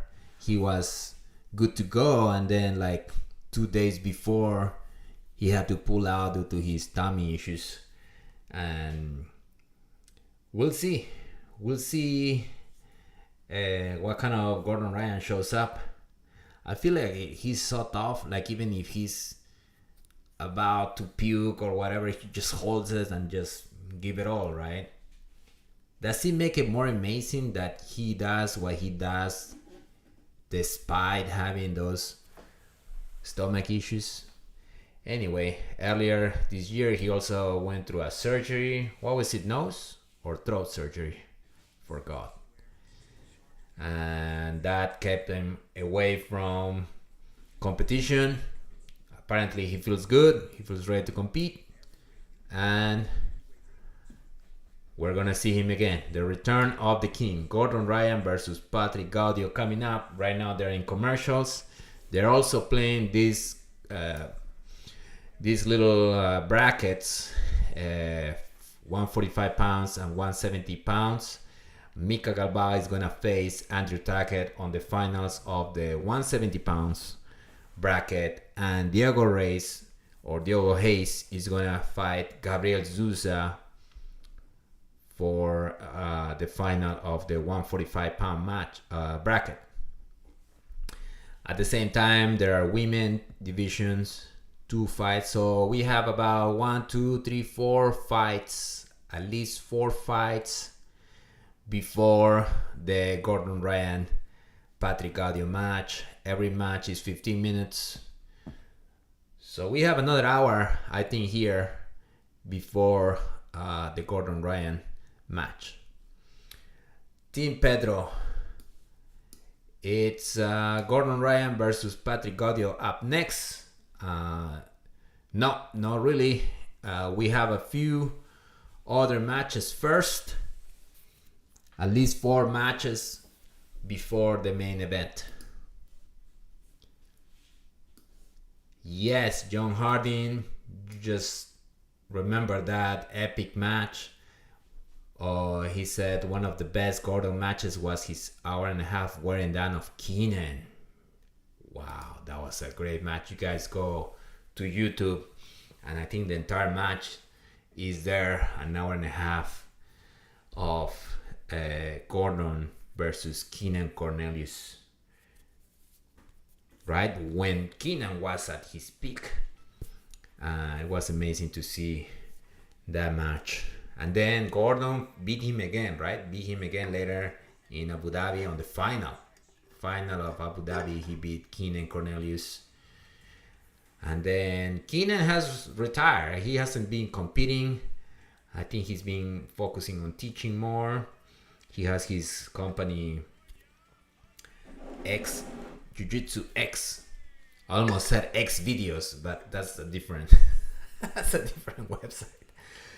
But he has his instructional, I think it's called Jiu-Jitsu X, something like that. Anyway, he was a great grappler, right? The inventor of the lapel guard, the warm guard. Everybody was doing, I remember, lapel guard, pass the guard. I never really figured it out. I have a basic knowledge of passing the lapel and maybe have a couple of moves, but it just escaped the whole lapel thing, escaped me. I couldn't really add it to my game. And coming up, Elizabeth Clay versus Brienne Saint Marie. I don't even know if I'm pronouncing it right.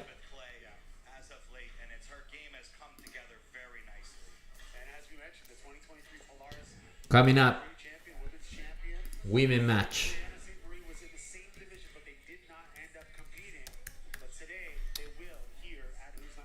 Great fighters.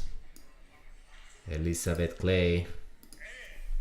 Out of the red corner, training in Montreal, Quebec, Canada, representing Brazilian top team and the Miso studio, Brianna Saint Marie. Brianna Saint Marie. Canadian. Montreal. Return to Who's Number One versus Elizabeth Clay. So many great talent on the women division. right? Of course, I'm a huge fan of Fionn Davis. Back in the day, female grapplers, Kira Gracie, of course, Gabi Garcia, right? And others for sure. Oh, Clay just pulls guard right away. Mackenzie Dern. What other female grapplers do you know? Which one is your favorite? Keeping her legs on the inside is the way to do that. Elizabeth Clay going for that false rip Very important. And then coming down with underhooks on Brian St. Marie. to the middle. Brian St. Marie very cool and collected. She's going to try to get that leg underneath. She's What is this? A K guard? turn and kick out almost immediately. Clay is using some kind of leg entry here on Closer and closer. St. Marie ankle. Side position here for Elizabeth Clay. Her right knee, you can see her right knee is now on the inside of that shin. So there it goes. It's very aggressively, and now she's got a Leg, Asarashi here. But St. Marie's good job of trying to free her knee. very good at taking the knee out and stepping back Right knee in the hip. and rotating. Very risky as well. And Can't get the knee out though. that your knee is out. So Clay is really attached to that leg. Just keep turning away. Really, just keep sliding away. Sit on her hip. Use the other leg. St. Marie's another back step. She's Her leg still in the middle here. really get your knee back in there and in trouble. As long as your knee is out, That's a better strategy. Use your other you are good. to start pushing and helping that. But it's so tight, especially at the beginning of the match when there's no sweat. It's hard to take your leg out. As the match goes and you have the sweat, the legs just slip out, the arms too. But just never ended up facing off against But Elizabeth Clay is just like has that leg trap. They've won so many events. The knee is out, so that's what she's missing, but she's still working on that. Clay. I'm so happy that we were able to make this, and it definitely is living up to what we thought it would be. Elizabeth Clay attacking the legs right from the get-go. Brianna Keeps on the leg, and now defending. Yeah, she got her leg resets. there, but she's got to be careful of this. Most likely a false reap will be coming over the top. So legs got to stay. Yeah, she's setting like combinations. Elizabeth Clay is setting combinations of Do the opposite. She did very K-guard and false rips. and took her time. She did a really good job. That's his Staying sticky. his game, going for St. Marie's legs. And, you know, when Brianna He has nothing now.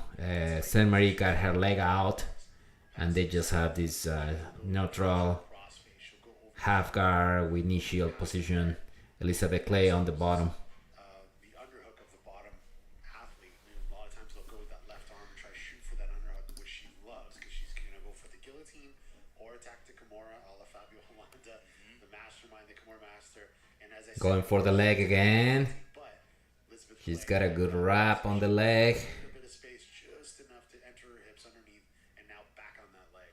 Yeah, now Brianna's got her leg in good position, but she's got to get her Marie though, she looks head was super cool on that. She doesn't look in there. That left in trouble at all. and you have She seems that to know that what she needs to do. over your opponent's head, and that'll keep that left leg inside. You see how she's rooting it to the floor? That's the right thing to do. You have to straighten that leg and root it to the floor at the knee line, and then now her head's getting in better position. You see Brianna's right hand underneath, looking for that choke. Looking to And so there. Threatening the submissions off the he's so obsessed, I would say, And that the left on going to that leg, going for that leg. Elizabeth Clay at that knee, but the head is is like, I want this, over the top of Clay's and she's got a good hug. drag. I mean, she's not going to There's sit on her own leg lock. the bottom leg needs to On get under, an underhook now. but Marie has the foot stapled to the ground, which Commit on this leg. so far is keeping her from the leg. She got to be very careful that she's not getting her leg extended. But now almost Elizabeth Clay wants her bottom leg out. and using that opposite But Marie has a good hook. Now she's got it. Now she's got a good leg entanglement. She works super hard. hard, but keep the underhooks. Keep that underhook. Move towards She's working so hard into getting this leg. coming. This is a good But Saint Marie is really smashing her. She has like a head and arm triangle. this leg onto the inside. She can use her right If she free that leg, Saint Marie, she's gonna have this head and arm. goes. Good shot of that, but she got to keep that. Yeah, she's got a head and arm triangle. Oh, nice. Now she's going for it. Clay turns, give the back, and Saint Marie attacking the turtle. Wow, good defense. She defended really well and turning into a head and arm, which forced Elizabeth Clay to turn. And now Saint Marie has the turtle, has the back attacking the turtle. I think she has one hook, but the other one, she's missing the one hook, and she has an underhook here on the far side and a near foot leg hook, right? Yep. Elizabeth Clay turn on her side, but Marie is still going for the back. Now she has both hooks. Clay put her back on the ground. Marie turned into a mount, and Clay scrambles back to a half guard. Elizabeth Clay has escaped that top position she was in. She was on turtle position, almost got her back taken, and now she's out. Now she's spinning for a leg lock again. Saint Marie defending very good so far, and now she turns into a sweep, and Elizabeth Clay now just came on top. This is the first time on the match that Clay took top position. Getting above the knees much harder from the bottom than it is from the top. I wonder if I can put this camera a little bit higher. Hold on, guys. If she gets a good bite. Let me find something here. Because I mean, the only consequence is you could bring your training to the top and fail. Elizabeth Clay really putting a lot of pressure on the pass.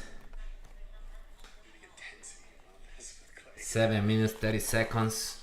This is just a super match. There's no tournament on this one. So let me fix this. And she's got to watch her legs here. You don't see it right now, but Rihanna loves to get into that John Wayne sweep. It's right here. That's her legs not necessarily Still on that half guard knee shield. That seems to be a very common kind of neutral, right? Nobody has, nor the bottom or the top has like an advantage on that position. this position. And she really does the John Wayne sweep to teeter to make her opponent post with the left hand. She'll go for the back. The John Wayne sweep from half guard, or also called Wrist of clay. I forgot. It's like a windshield wiper. Have you guys seen the John Wayne sweep from half guard? What is another name? I know it from a different name. Knee lever, right? Knee lever. They're talking about it, the commentators. I named it that. That's why. Because it looks like you're rolling around in the cowboy fight. It's the hit, you know. It looks like the sweep should never work. It's so easy. It just looks like you're rolling. It's a great sweep. Still Elizabeth Clay on top, attempting past the guard, and Brain Simmery defending the pressure from Clay with 5 minutes 50 seconds left. If you want to check out a breakdown on YouTube, Marcelo Mafra, Ben Henderson, that Sean Williams broke down. It's a great. Sean Williams is commenting the match. He's saying he created the John Wayne sweep, and he named it the John Wayne sweep. Sweeps, back takes. So let's see if she can get this arm around the hedge. Nice half guard here by Clay. Looks like she has a good chance, good underhook on the far side. Always on half guard, you want to have an underhook on the far side, right? You don't want to pass with the bottom person having the underhook. So Elizabeth Clay has a really tight crossface on Saint Marie. It's a very even match so far. I think Clay had a good opportunity. Oh, the judges favor Saint Marie, but that was the first part of the match. Right now, it's been all Clay. She got a nice sweep, and now she's really working to pass that half guard, and she's doing a good job inch by inch. She's passing, getting close to getting a side mount here. Enfoca la pantalla. No puedo, mi hermano. Me quita YouTube algorithm. Me baja la streaming. Is there a way to watch this? Flowgrappling.com. Now, is there a link over there that you can watch? I don't know about it. Some people has been asking about it, but so far nobody's provided one. Chimpu. You mean chimpun? Anyway, Clay, Elizabeth Clay on top, still passing the guard. Does she have a guillotine? She has the over, like a half guard, but with the over arm, and looks like she's got a neck wrap. It's hard to see. Yes. She's attempting, she's threatening the guillotine for sure. If she goes to mount, she can have a mounted guillotine. Now I think she's switching for a Dars from top half guard with 2 minutes 47 seconds left. It's gonna be tough to decide. I think the first half, Saint Marie had a good head and arm triangle and total back attack. Elizabeth Clay defended really well, come on top, and this whole last 5 minutes is being all Elizabeth Clay passing and pressuring, and right now I think she's forcing Clay to go total. Looks like Clay is gonna go total. Clay has a Dars attempt, but it's not that tight, you know. It's like there is a potential for a Dars, and Saint Marie does a good job recovering the half guard.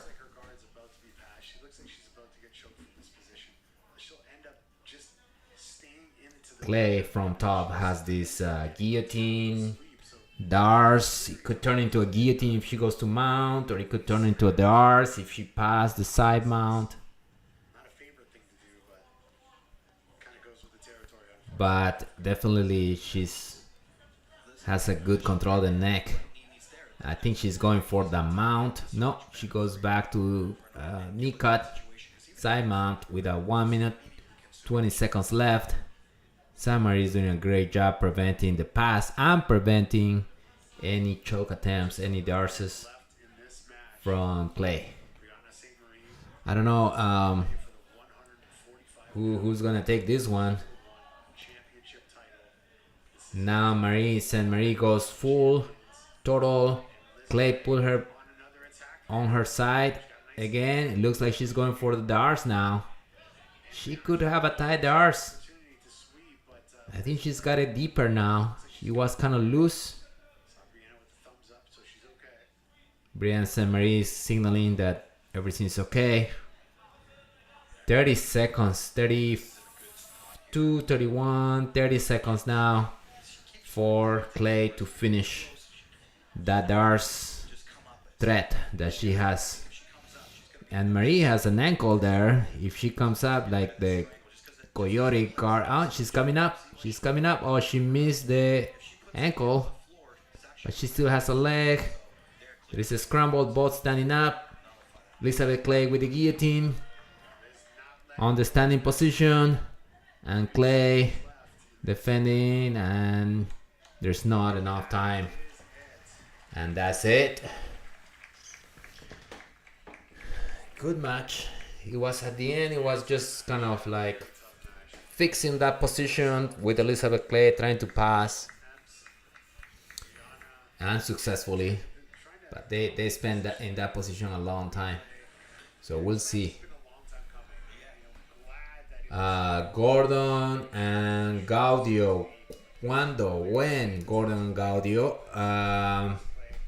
We have at least 3 more matches before Gordon and Patrick Gaudio, and each match is 15 minutes, so another 45 minutes, brother. Maybe 10:30, about around that time.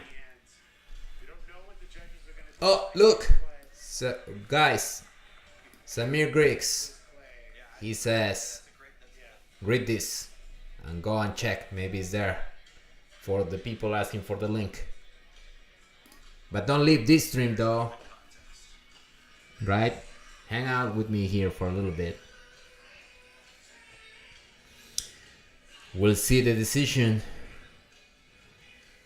Man, they're playing AC/DC, and the problem is that if I'm gonna turn the volume down because YouTube could read this as like copyright infringement, even though it's in the background. We'll see.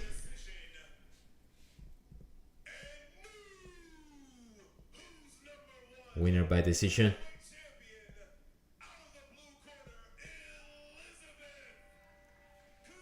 Elizabeth Clay is the winner. It was very close. New who's number 1 champion. Elizabeth Clay. Good match by Marie. Saint Marie, she got a good hand and arm triangle attempt. Shanda Rivera is there, tying the belt. Great.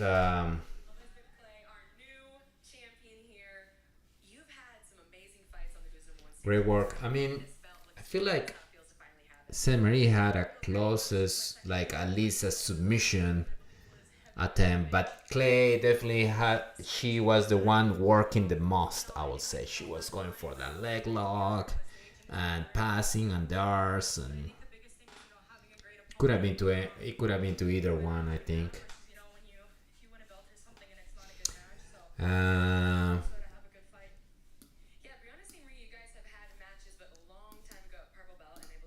Coming up, guys, there are 3 more matches, at least 3 more matches. We have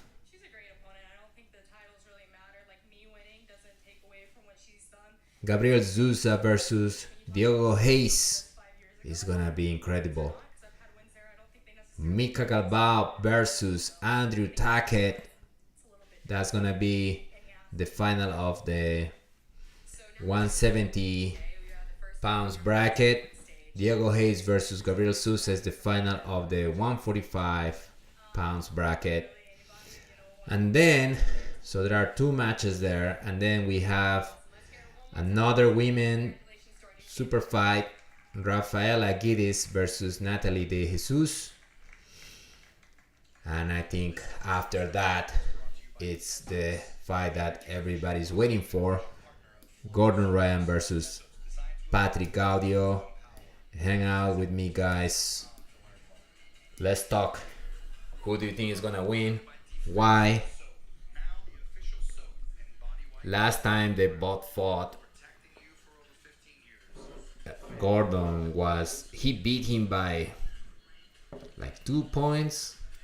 It was super close. It was different rule set too, right? It was a IBJF Pan Ams, for what I can recall. And you know, here is different. His first is 15 minutes. Not sure if they're gonna add more time because they are the super fight or the main event, but at least 15 minutes. And then there are no points, just it goes to judge's decision. And then maybe that changes things. It's been a long time since they fought. Is Gordon Ryan better than Patrick Gaudio? Are his health issues going to affect him? Out of the blue corner, training in White Plains, New York, representing Essential Jiu-Jitsu, Gabriel. Oof. This match coming up is gonna be incredible. Beautiful knee bar over Krikorian in the opening rounds of this bracket. Gabriel Sousa versus Diogo Hayes. Yeah, he looked very, very sharp on the first match. Very ready. Man, these guys are just, I think they are the best in that division. Out of the red corner, training out of Jundiaí, Baby Shark. Brazil, representing Escola Melqui Galvao,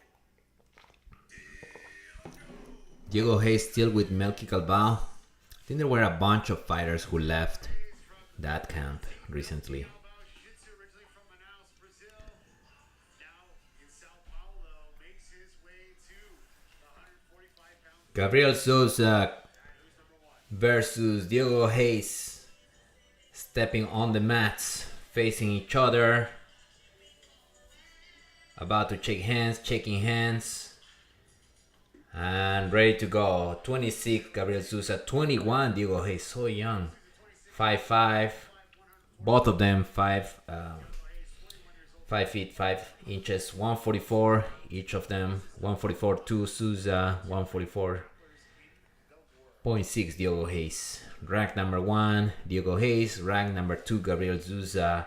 Shake hands, fist bump, ready to go. Oh, Diego Hayes just sit down, goes for that wrestling up.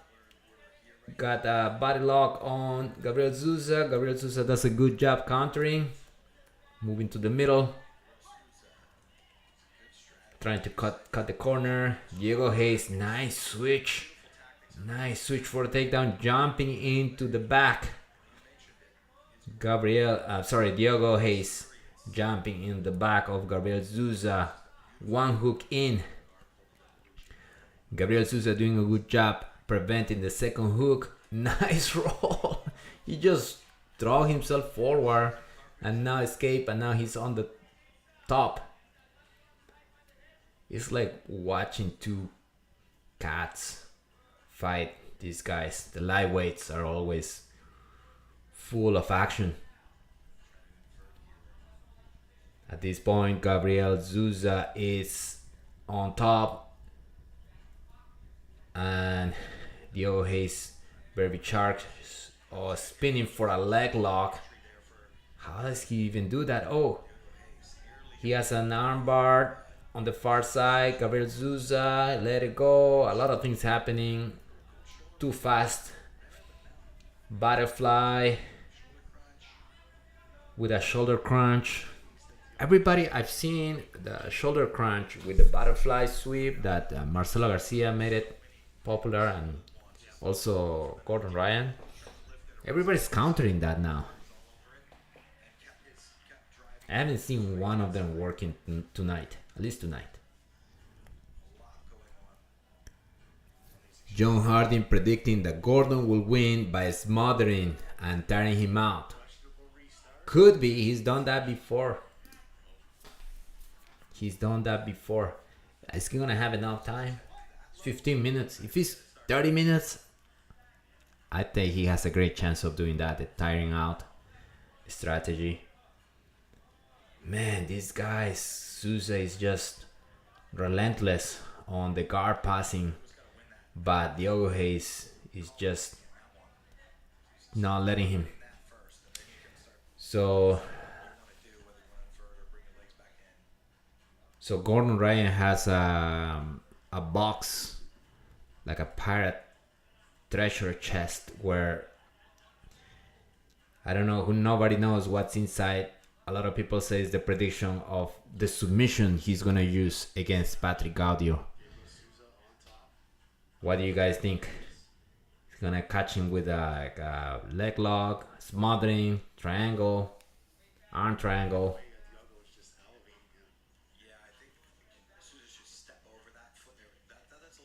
It didn't work one time, his prediction, remember? He predicted like some, I think it was a triangle, and at the end he had to take the back. He still choked out the guy, I remember. And here, Gabriel Sousa. Inside, Diogo Hayes, close guard. Sousa on top.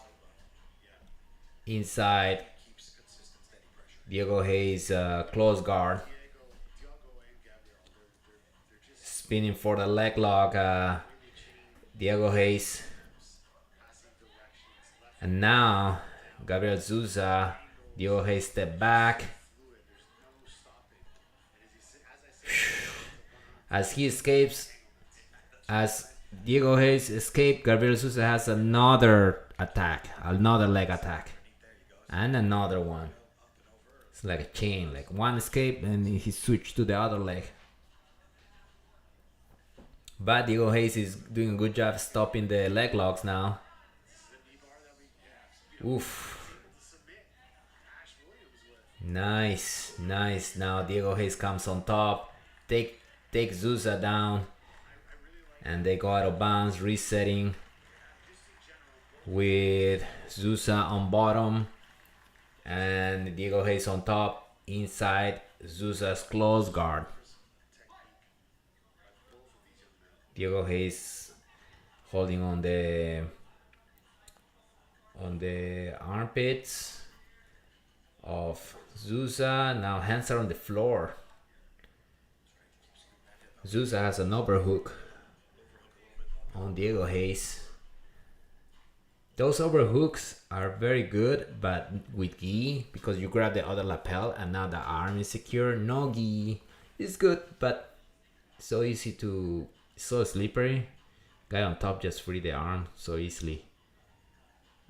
Yes, that's what Diogo Hayes just did. He freed his arm from that overhook. Now he's standing up. Diogo Hayes standing up. Sousa goes for like a sweep, but fails. And now Diogo Hayes is passing. Oh, nice passing. He's so fast. Diogo Hayes. He's got a side mount, but Sousa is turning and turning. And he's out. Incredible, these guys. How he recovered that guard is just unbelievable. The way they move. It's like superpowers. Remind me of Mighty Mouse, right? Mika Galvao already fight? Yes, Mika Galvao beat J-Rod.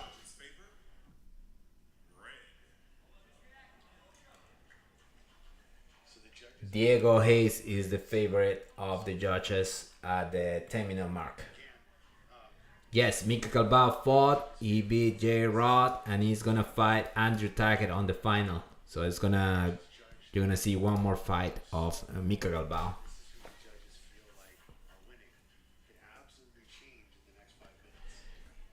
Diogo Hayes passing, Gabriel Sousa, guard, Gabriel Sousa holding him, blocking, defending.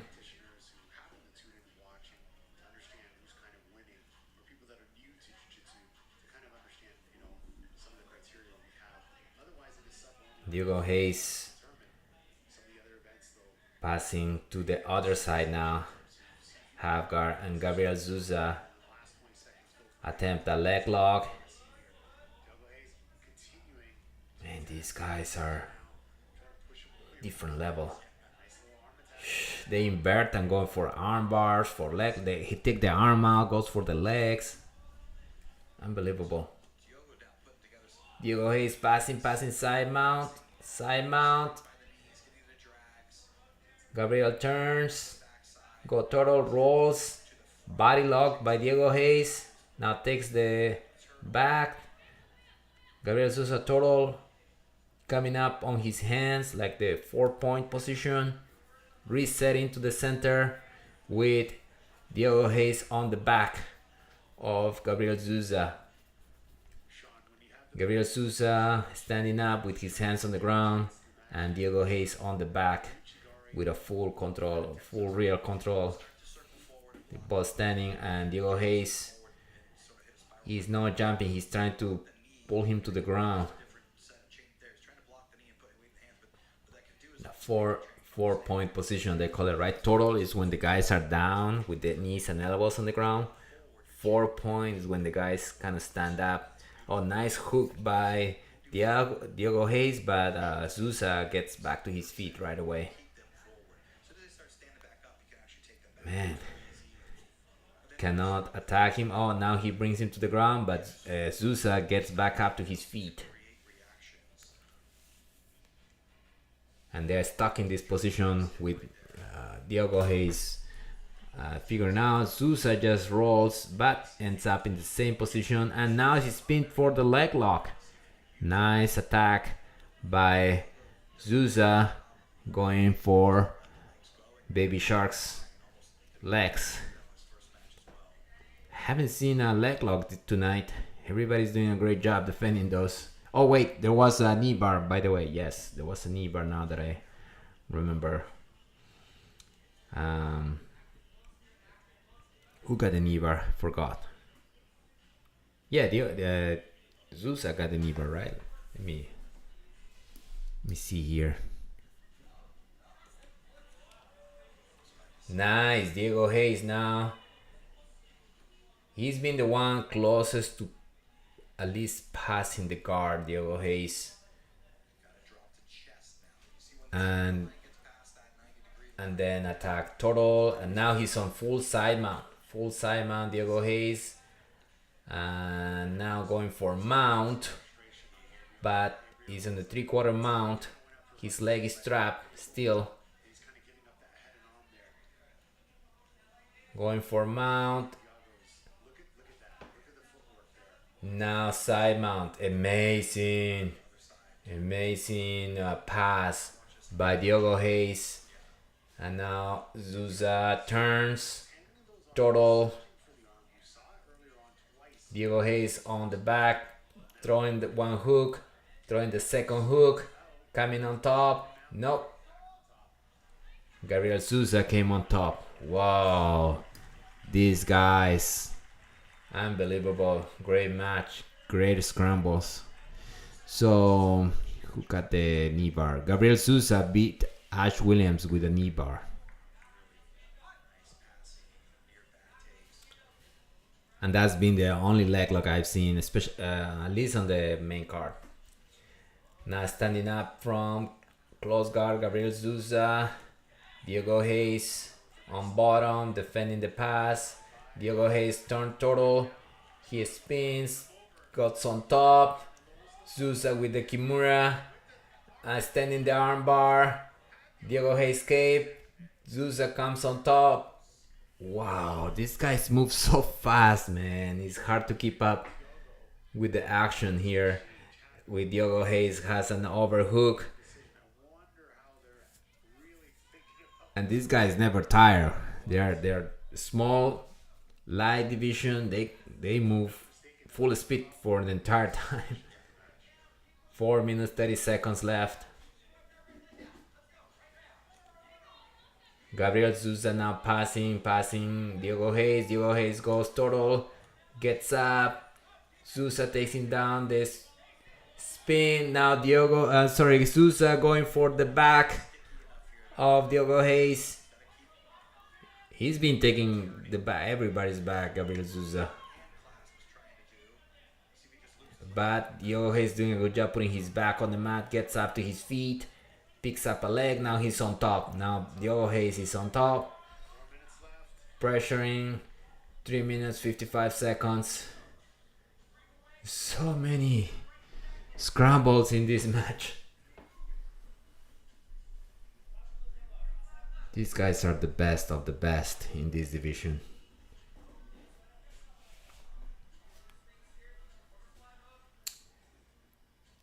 Diogo Hayes trying to get an underhook to pass the half guard, but Gabriel Sousa denies that and he gets the underhook himself. It's crazy, like it's not the typical pass in the half guard. Like as soon as they see an opening, they go for a leg lock. The guy on the bottom. It's not like he's just defending the half guard. He's like looking to attack also from the bottom. As soon as he has the chance, they spin and go for some kind of attack. At this point, Sousa is on the bottom with Diogo Hayes on top, passing. Oh, he goes to knee cut, pass to one side, step back, but Gabriel Sousa defends the other side. Nice footwork by Diogo Hayes. Knee shield half guard, full half guard by Sousa. Diogo Hayes has like a body lock a la Nicky Roth right now, but we'll see if he uses it to pass. 2 minutes left. It's gonna be tough to decide the winner, but I feel like if he goes to distance, yeah, it's gonna be tight, but they already favor Diogo Hayes, so I feel like he will take that. Another Kimura trap by Gabriel Sousa from bottom. Wow, nice jump. Diogo Hayes jump to the back, and now they ran out of bounds. They're gonna restart in the middle with Diogo Hayes on the back. JT Torres in the corner.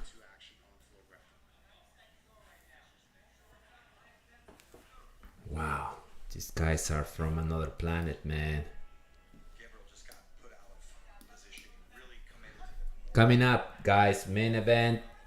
Gordon Ryan versus Patrick Gaudio. Sousa gets up. They both up on their feet now.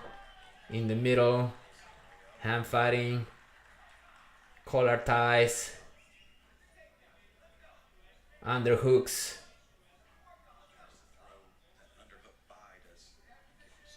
Gabriel Sousa with the collar tie, trying to feint a double, and Diogo goes for the nice jump by Sousa but miss. Nice flying triangle. End up slamming himself on the ground. 1 minute left. It's all about, I think at this point, impressing the judges with aggressiveness and trying to get the best positions possible.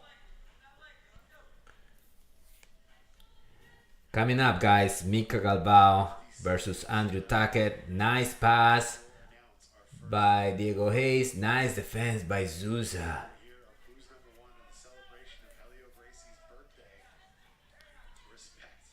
Elio Gracie's birthday today. One of the commentators just remind everyone, respect. Resetting to the middle. Ooh, nice double attempt by Gabriel Sousa. Defend really well Diogo Hayes. Again on that 4-point position, but Sousa does a good job. From that position, he rolls into leg attack. He escapes, goes to his, gets back up, same position, 4 points. With Diogo Hayes on the back, rolls, but Diogo Hayes still on the back, and time is up. Match is over. They go to referee decision. And we'll see. It looks like Right there, the man who fought Hickson Gracie on a beach. maybe Diego Hayes, right? Star-studded event here. Let's take a look at the replay. Tons of Maybe Diego Hayes, in this one. but 5-pound final. We saw was so close. Who knows? on Diego Hayes, similar to what he did against Krikorian. Diego Hayes using the opportunity to get on top. Diego Hayes seemed a little more active, but Diego, yeah, you could see Diego Sousa trying to roll and defend the passes more. If I had to pick one by Diego just dumps him over, almost went for the arm there. a little, would be Diego Hayes. There was a point where Gabriel almost extended the arm, almost looked like close to an armbar, but he wasn't able to capitalize on that one. Referee decision. And your winner by unanimous decision. Unanimous. And new, who's number one, 145-pound champion out of the red corner, Diego Hayes gets the win by judge's decision. Cool. James Reed, thank you for doing this. Thank you, brother, for watching. I'm a big fan of the sport. I've been practicing for a long time too, and I follow these great events with these great grapplers. And of course, the GOAT, Gordon Ryan. It's always good to see him. Always curious to see what is he gonna do, right? That I will fight. So I'm happy for myself, but I'm more happy because with the price that I will get on my bank cash, so I will go have the project that we have in Manaus, Diego Hayes talking. I will donate for them because I came for a social project. He's gonna donate for a social project because he came from one. To live especially from Jiu-Jitsu, and one day people helping me, and now I can pay back what. His payback. He's gonna donate his prize money for a Brazilian project, social project. Like to let the fans know at home in Portuguese the same thing, or say anything to the fans at home. Same thing in Portuguese. Eu tô muito feliz de ter vencido esse torneio, esse curso também aqui. Anybody from Brazil here tonight? Mas eles ainda doar uma parte do que eu vou ganhar lá do nosso projeto social.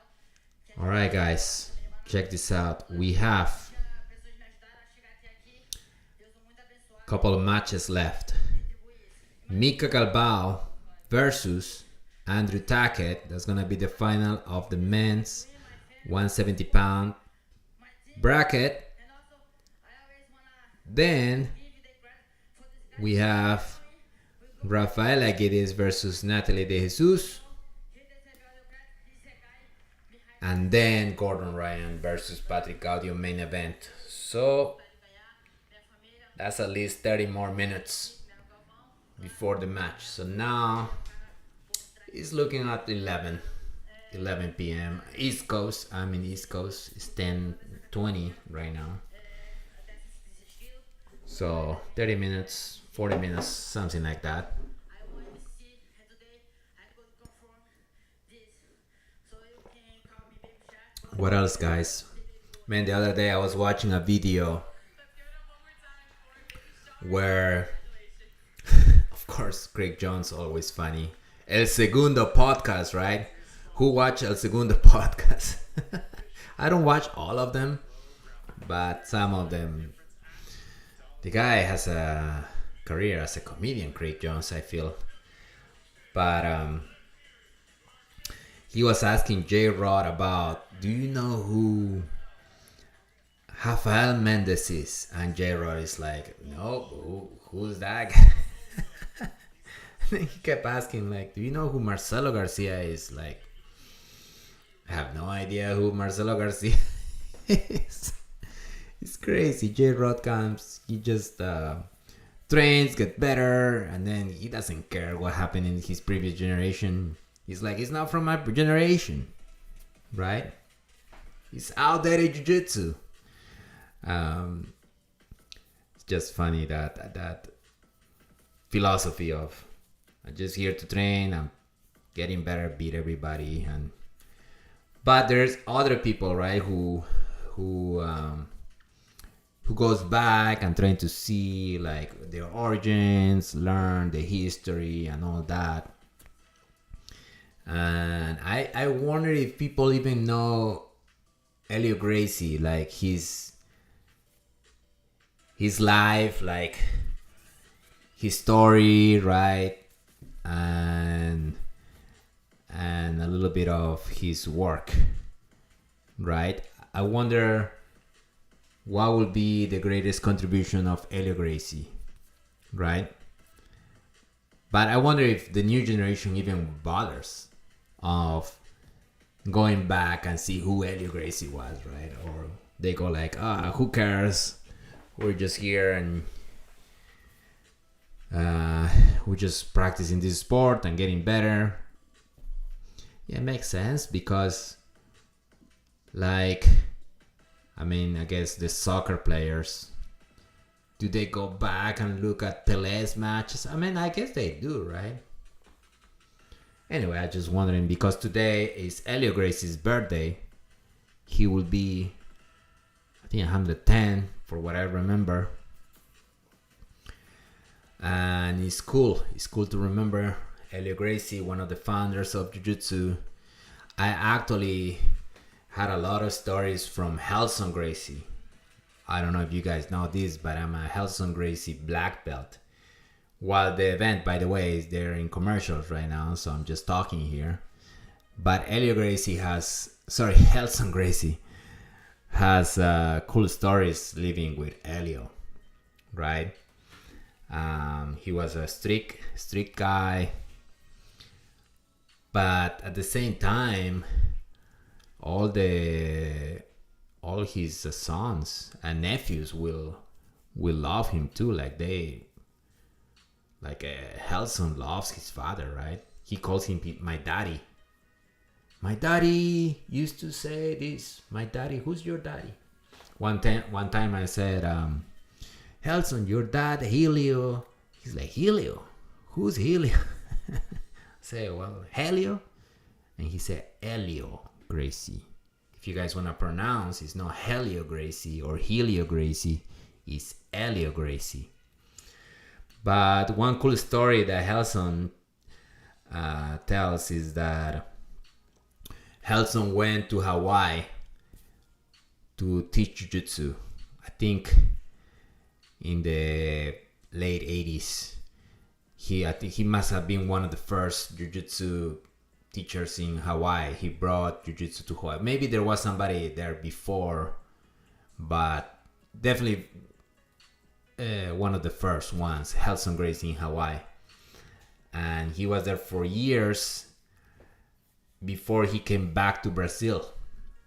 So Helson tells the story that he went back to see his father, right? Knocked the door. Helio Gracie opened the door after years of not seeing Helson, right? He's like, Helson, my son, all loving. He grabbed his face, kissed him, Brazilian kiss. Grabbed his face. How are you doing, my son? Long time, I haven't seen you in so long.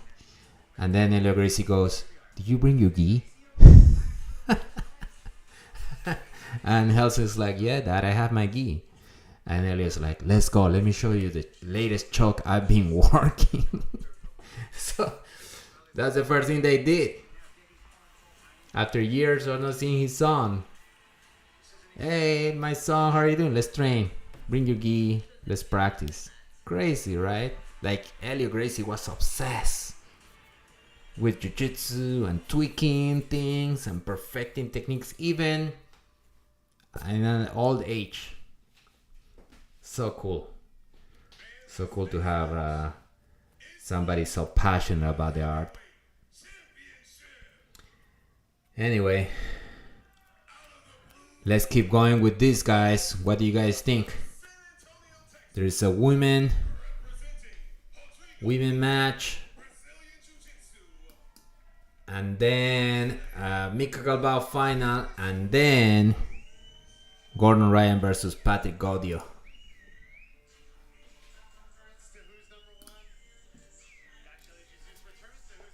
Natalie De Jesus coming up on the match. First place world championships, multiple-time world champion. Come on, don't correct me. Natalie. Don't correct me. Yes.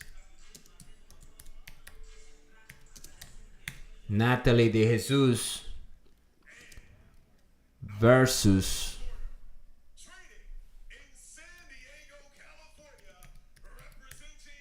Rafaela from Atos. Geddes. Natalie De Jesus versus Rafaela Geddes coming up on this match. Superfight women's division heavyweight. These two are also top elite on the heavyweight women division for sure. Previously, Elizabeth Clay defeated Brianna St. Marie by a referee decision on the 145-pound division. These two are killers. Checking hands. 15 minutes. Wrestling. Nobody's pulling guard.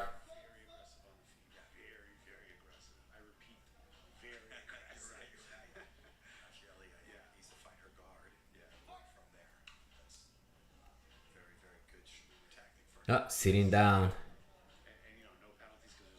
Natalie De Jesus just sat down, and now you have Rafaela Geddes trying to pass that open guard.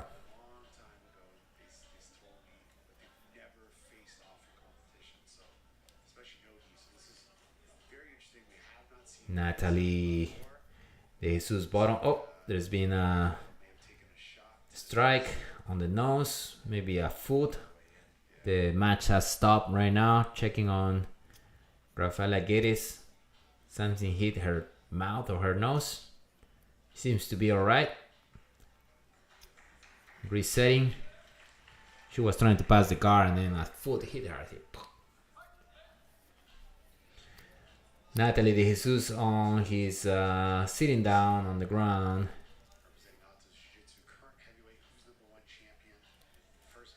Did you guys see there was a video of a karate guy exposing Jiu-Jitsu?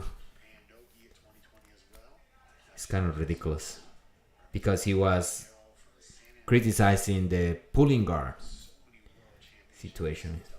It's just a sport, brother. Anyway, let's go back to this.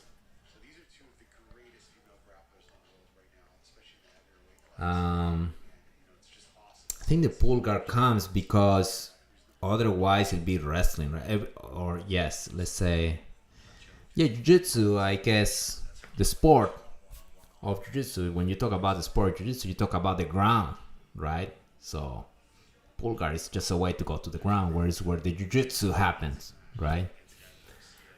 Although, of course, going back to Helson and Helio, they will say that it's not only a ground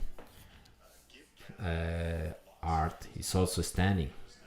That's why they have a good self-defense and weapon defenses and throws and all that. Anyway, going back to here, they're still in this situation where Natalie De Jesus is sitting down and Rafaela Geddes attempting to pass that open guard. I think this generation of women at one point just surpassed Gabi Garcia. They took over, right? I think they a couple, maybe Natalie De Jesus beat Gabi Garcia a couple of times already. Like there's a point where Gabi is just not at the same level after being dominant for so long, Gabi Garcia. But this is new generation, and they're very good. They pull guard. Like I feel like Gabi will pull guard, but she wasn't very good in the guard. She was good on top. She will take guards down and just put the weight. We'll finish with like Americana, because she was so heavy and had so much control on them. What happened? They stopped the match again. Another hit on the face. What happened? She's complaining, Rafaela Gid is complaining about on the eye. She's winking. She wants the referee to check her eye. The referee says it looks good. She's like, let me see. She's winking. Oh, she says something's in her eye. She needs a break. No, she's ready. Let's start again. Reset. Now she's inside the guard. Rafaela Guedes inside. Natalie De Jesus guards. Natalie De Jesus is taller, longer legs, and looks more flexible. Not the Rafaela Guedes looks more stocky and stronger. It's crazy. Both body types work for Jiu-Jitsu, right? Crazy.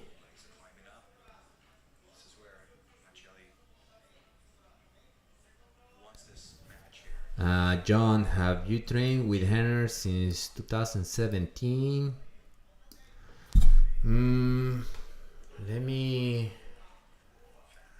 I might have trained with Henner after 2017. Yeah, my memory is failing me right now. He came to do a seminar at my school. I forgot, brother. But yeah, I haven't trained with her. For sure, as the pandemic hit, I haven't seen her or Hiro. I haven't trained with them at all. But before, I might have trained with them, like right before, like 2019, 2018, maybe I would have trained with them. But anyway, going back to here. No, that was a headbutt. Rafaela Guedes just kind of headbutt Natalie De Jesus, but they're still in this position where Natalie De Jesus on the bottom, sitting with the open guard, and Rafaela Guedes trying to pass. The judge's favor is Natalie De Jesus. Close guard now. Natalie De Jesus has Rafaela in close guard. But Rafaela does a good job by keeping her hands safe. Her elbows out, her hands inside. Now she's posturing up.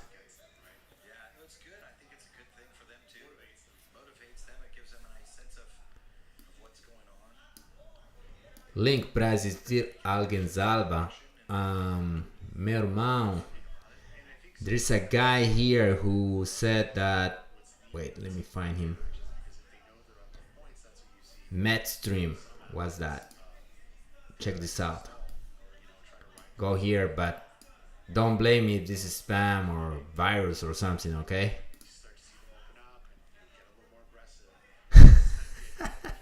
Have you trained with Gabi Garcia? No, I haven't. I would have loved to train with her. There is a video of Gabi Garcia training with Marcelo Garcia. It's amazing because Gabi is so much bigger than Marcelo. Speaking of Marcelo Garcia, I wonder how is he doing, because he had diagnosis of cancer. I wonder if he's doing better now. For me, the GOAT, Marcelo Garcia, right? Unbelievable on his time, pound by pound, best. Now it's a sweep. Oh, it's more like Rafaela Guedes drop to the foot lock, but miss, and then Natalie came on top in the turtle and slip out. Good exchange. Natalie went on the back, but Rafaela kept herself tight, and Natalie just rolled over the turtle. Yes, she went for a full lock. Rafaela missed, and Natalie took that opportunity to come on top. After this, guys, we have Mika Galvao versus Andrew Tackett, and then main event, the fight that everybody's waiting for. Gordon Ryan versus Patrick Gaudio.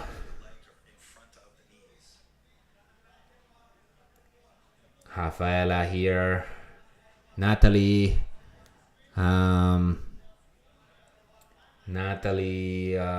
Open guard. Rafaela on top. 7 minutes 20 seconds. My friend here, Core, asked, Merigali versus Mika Galvao, who wins? Interesting. I think because size, Mika Galvao is strong, but he is much smaller than Merigali. So I will give it to Merigali, actually. Good question, thank you. Wow, Rafaela went for... It was like a slap, man. These women are very aggressive. They're both hitting each other. Rafaela standing in front of Natalie. Nice guard retention by Natalie. She does a good inversion for being so big. But nowadays you see that on men too. Like they're huge, but they like invert like half, like the Meow brothers, right? I think the first one that I saw moving like this was... Oh, no, nice back take by Natalie. Speaking of Marcelo, he did that. I remember Marcelo did that to Rico Rodriguez, right? Like jump to push him with the feet. He took the back and did that to Rafaela Guedes. And now Natalie De Jesus is behind Rafaela Guedes, and Rafaela is on the turtle with 5 minutes 43 seconds.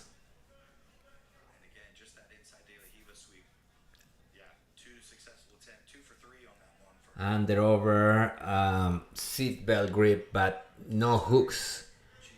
Natalie on top and Rafaela Guedes on the turtle. I was gonna say about Buchecha. Buchecha was big and he will move like he was a lightweight.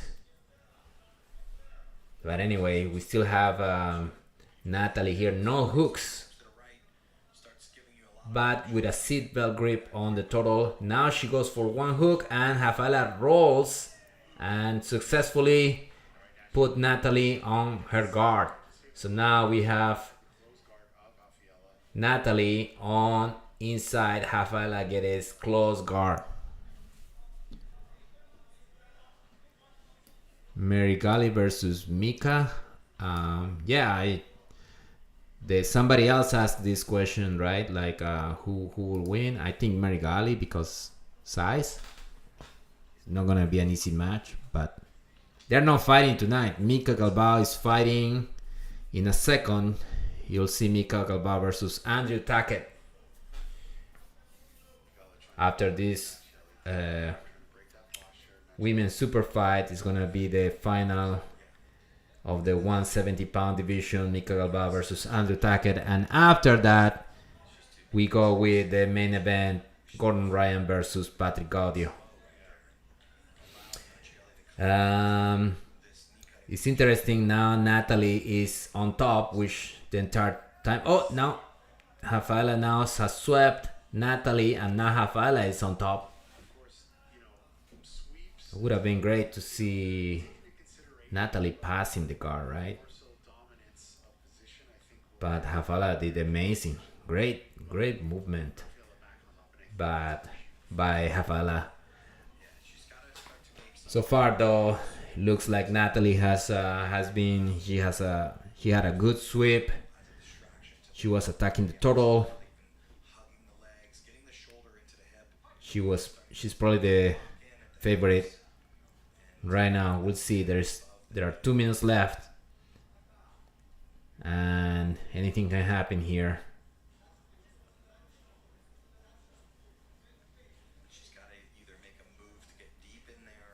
Who saw the first match between leg lock by Natalie, and then Rafaela also goes for the leg lock. They both take the leg out, and Natalie against pull guard. Who saw the first match between Gordon and Patrick Gaudio? I think it's in YouTube. Oh, nice Stima lock by Rafaela. But Natalie does a great job escaping. Yes, Andrew Tackett won to qualify for the final. And Mika won too. So Mika beat J Rod and Tackett beat PJ Barch. So now Tackett fights Mika. After this fight, Mika Galvao versus Andrew Tackett, and then the main event. I don't think there are other matches. This one has 1 minute 40 seconds left, and then one more match, 15 minutes, and then main event. We have at least another 15-20 minutes. Nice pressure by Geddes, almost passing, forcing the roll, and almost on the back. Natalie scrambles, get the leg on the scramble. Good scramble. These ladies, Rafaela goes on turtle, Natalie on top. Is she gonna go for the back? Is she gonna go for the arse? She's on top, but in front. With 55 seconds left, she's just gonna hold.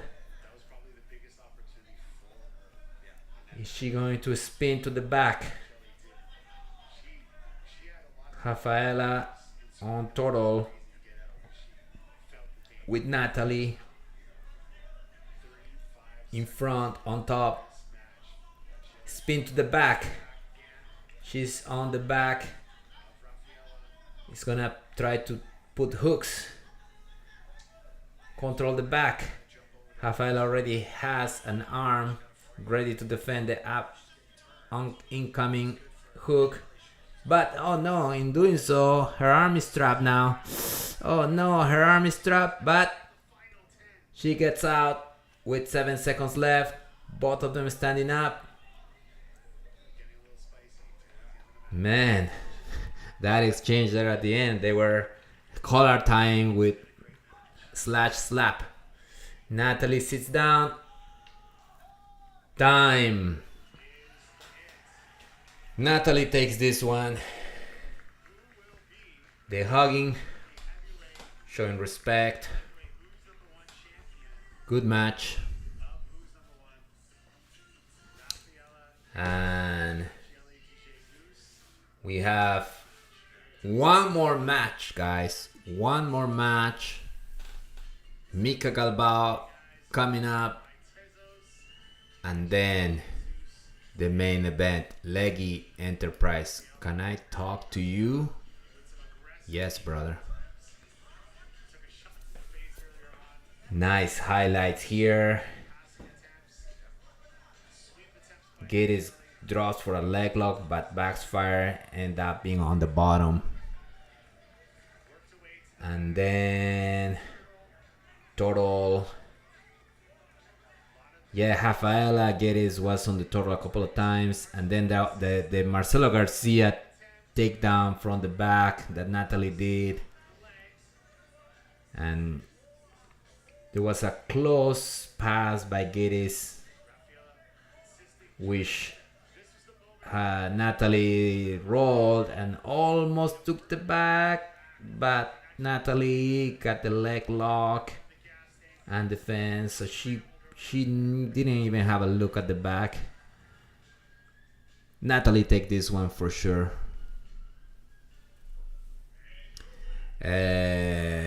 What's going on, brother? Let's have a conversation. Yes.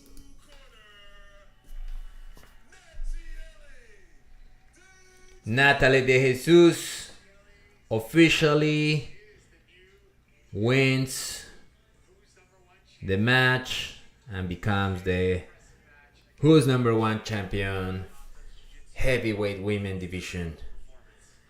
Coming up next, bro, send me a message, Leggy Enterprise. Send me a message in YouTube. I think the email might be in the YouTube description. You can send me an email too.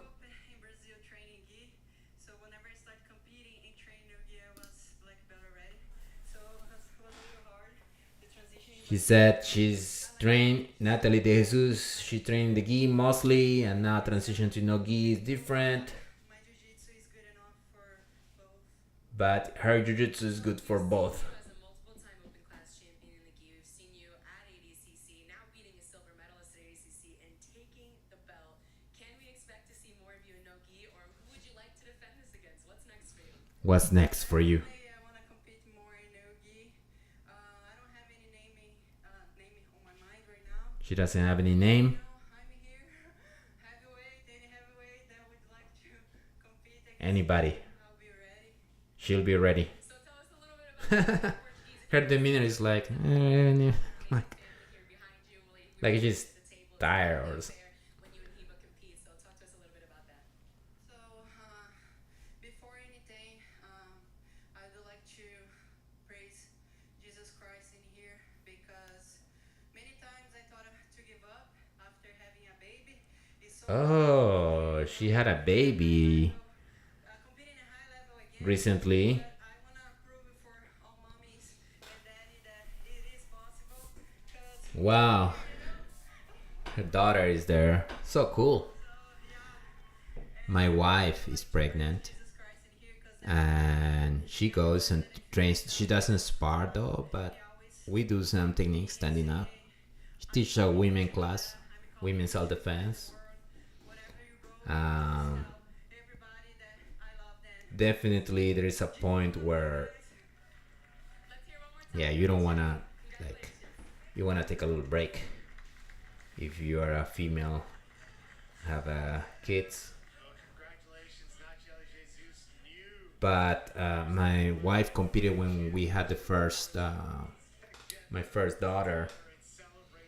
Yeah, when she turned 1, my wife came back to train and prepare for a competition. Did a competition, did really good. That's cool. That's cool that maternity didn't stop her career. That's awesome. Anyway, coming up. Oh. Uh-oh. All right. This just in, guys. Andrew Tackett seemed to have hurt himself. And now you have PJ Barch defending, or I guess replacing, Andrew Tackett. That's unfortunate. PJ Barch versus Mick Galvao. The announcer just dropped the news. Andrew Tackett is out due to an injury, and PJ Barch will take over to defend.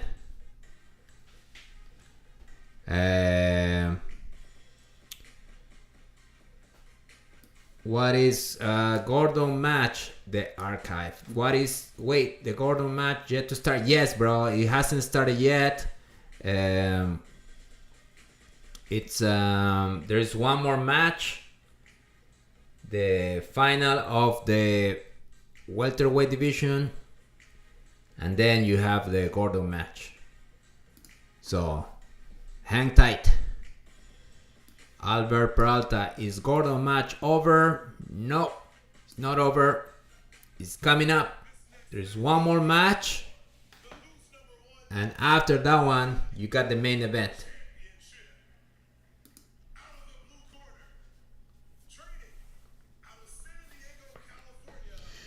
PJ Barch though on his match, I don't know, man. He looks so he looks so tired. Returns and replaces an injured Andrew Tackett. Amazing battle. He looked so tired when he was fighting Andrew Tackett. Barch versus Mika Galvao for the 175. I hope Eddie Bravo, the legend, the great Eddie Bravo in his corner. It's gonna be a tough match. I mean, I'm always rooting for the underdog. Out of the red corner, training out of Jundiaí, Sao Paulo, Brazil, But presenting Escola Melky Mika Galvao is just, Galvao. he's just a different animal. Mika Galvao is back in the final He dominated J-Rod. 70-pound weight class here at Who's Number One Night of Champions. This is the second time Mika has been in a And Who's Number One championship. who won? Galvao versus Rod. Galvao dominated J-Rod. Mounted, had a very close armbar. Man, that was a cool escape by J-Rod. Like, unbelievable. Even cooler than the last quintet fight they had, where J-Rod escaped an armbar too. But yeah, that Galvao just pretty much, he didn't submit him, but referee decision. And then who else? Gordon is gonna do something never seen before. That's what everybody's saying, bro. He has a box that in the box is he's predicting what he's gonna do. Who knows? I guess we'll all gonna find out pretty soon.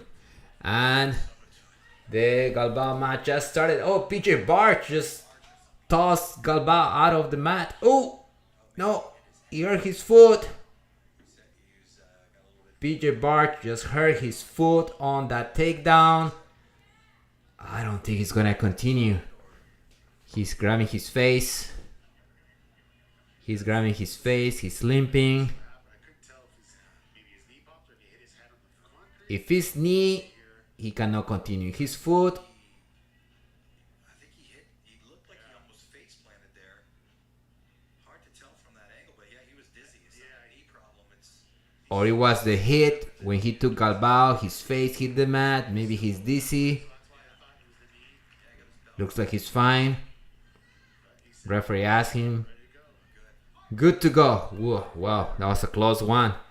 What happened? Replay. Oh, headbutt on the way down. Mika hit the back. Headbutt like this. Of course, an intention. Oh, nice armbar by Mika. That's flying armbar. Tap. This was crazy. Man, I blinked for a second. He almost hit tossing jokingly PJ Barch, but whoa, you guys. Whoa. Flying armbar. Out of nowhere. They were resetting in the middle.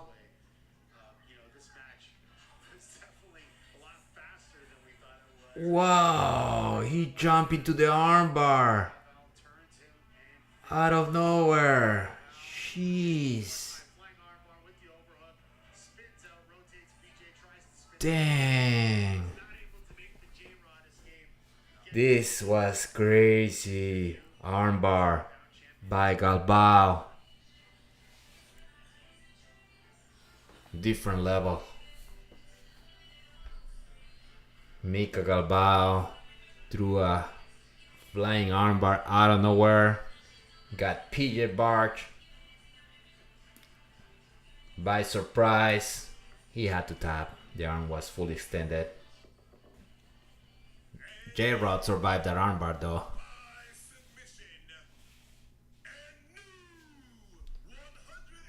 Cool. Well, that's too bad for PJ Barch, but that means the main event is coming up, you guys. So, let's see.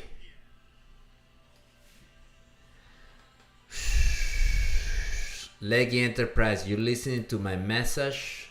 Not right now, bro. I'm a little bit. Just leave your message. I'm enjoying the matches right now. Okay, I'll respond later. Thank you, bro.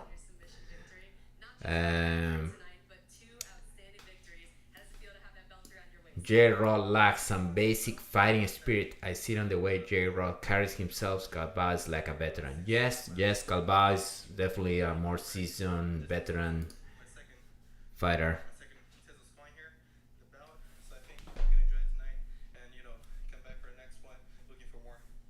Now, speaking of the next one, we do have someone who called you out recently. Ooh. Ryan had a great show here and asked for a match with you. How would you feel about defending? Nicky Ryan calling out Mika Galvao. What did Mika say? I'd like to hear that. The fans definitely like to hear that match with you and Nicky Ryan. Anything else you'd like to say at home for the fans? They're trying to set up Nicky Ryan versus Mika Galvao. I think Mika said, yeah, I'll do it. The problem with Nicky Ryan, he's amazing. I love watching him. He gas.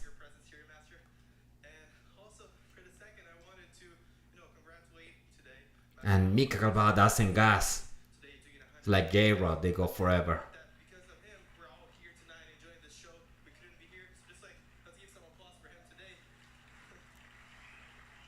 Applause for who?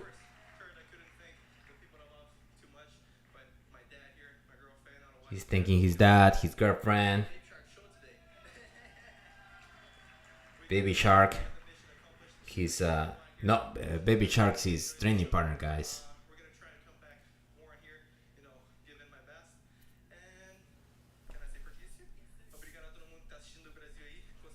Obrigado todo mundo.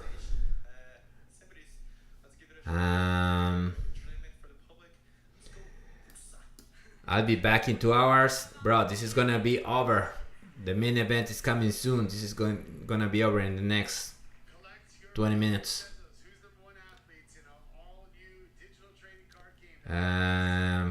Yes, they were saying, Pro Avila, they were saying that Andrew Tackett got hurt and he couldn't come back to face Mika Galvao, so PJ Barch replaced him.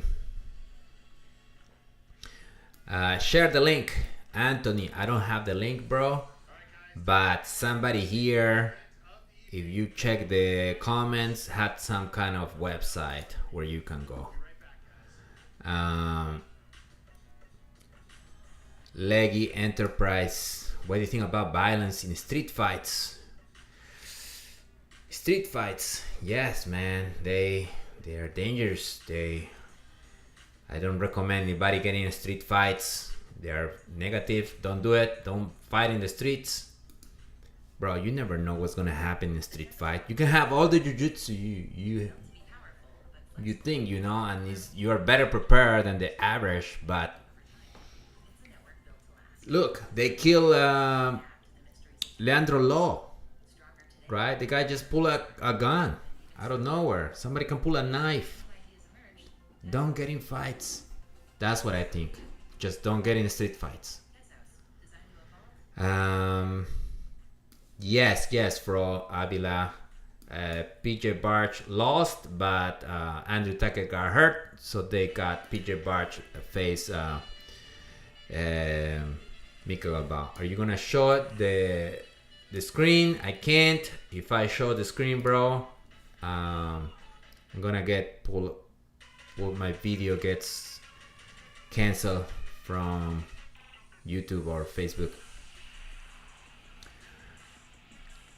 Jane Almonte, yes, they had PJ Barch come back because Andrew Tackett got hurt.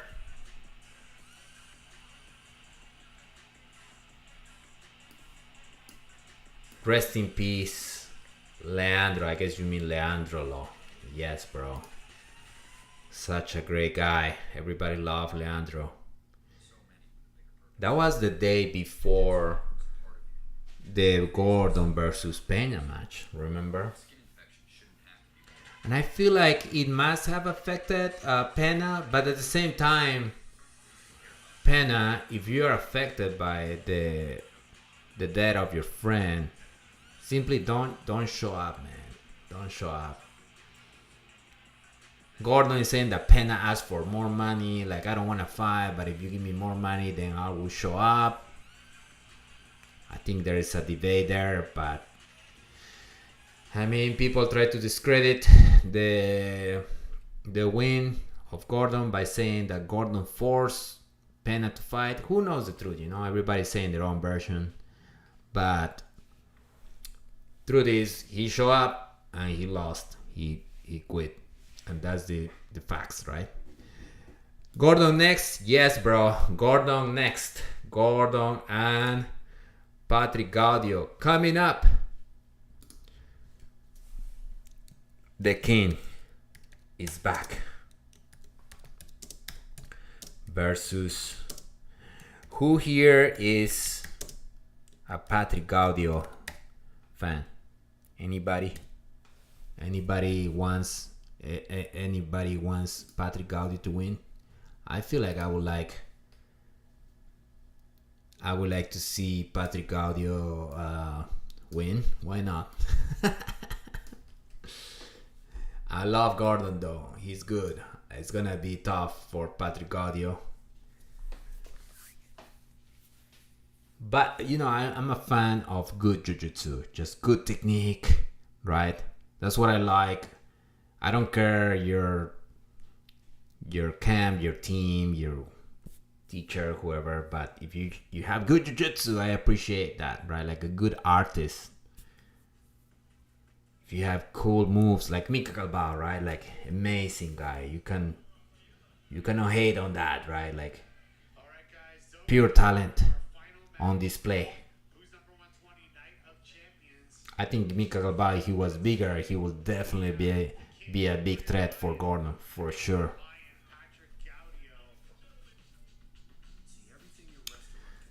Yeah, I feel like we're living in the Gordon Ryan era, right? And it's always cool to see talent in their peak, in their prime, right? Like Messi in his prime was unbelievable. He's still unbelievable, but he's not in his prime. I mean, he shines here in the MLS, but still, like, people pay because they want to see Messi the best, right? And if Gordon is fighting, I want to see him for sure. The first fight between Patrick Gaudio and Gordon, I remember seeing it in YouTube. It's in YouTube, by the way. You guys gonna go and watch.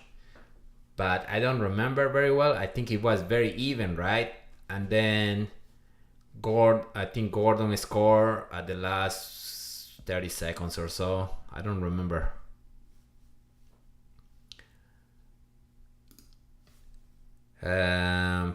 ¿Dónde transmiten la pelea? La pelea la transmiten en Flow Grappling, mi hermano. Flow Grappling, nomás que tienes que pagar una suscripción. Alguien por aquí puso una website, pero no estoy seguro, no he confirmado eso. The first fight between Gordon. What do you say about Gordon character? You know, it's like they're playing the game, right? They're playing, it's like McGregor. They're just trying to put a character if you meet them, which I actually met. I went to a seminar with Gordon and super friendly. He's not acting like an asshole, right? Like his Instagram persona is just a character. It creates controversy because it draws attention, right? And I guess if you see that clearly and I don't get involved in the whole controversy of Gordon Ryan versus Craig Jones versus Nicky Raw. Like he said that I just care about seeing them perform and showing good jiu-jitsu. They're showing the intro for the match coming up. The Gordon Ryan versus Patrick Gaudio. Pretty soon here. Oh, they're showing parts of their match, the first match.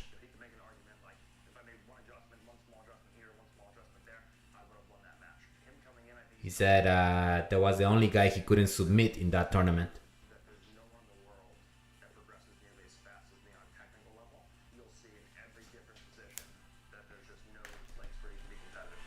Gordon said nobody can progress faster than him.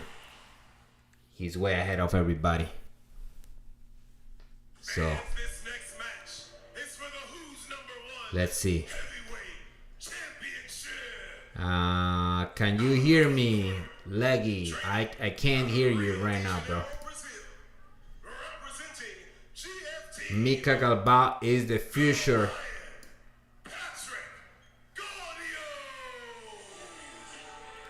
100%. Actually, I think he's the present, man. He's just beating everybody. Actually, he lost, right? He lost the final with was it Kate? Ty or yeah, was Ty Rutolo submit him or Kate? So he hasn't won the Abu Dhabi, but yes, Mika Galvao is 100% top notch. Yes, I'm gonna turn the volume up for you guys as Patrick Gaudio is entering the mat right now.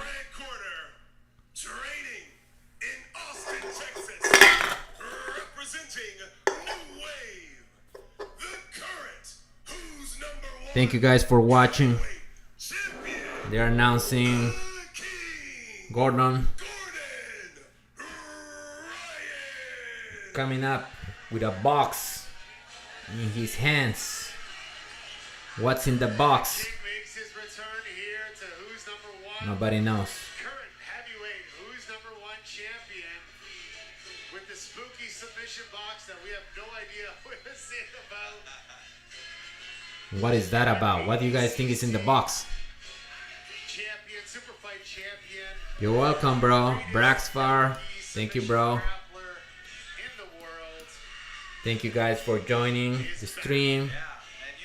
Thank you for your support. Leggy Enterprise. No, I cannot hear you, bro. I don't think there's a way for you to communicate with me right now other than the chat.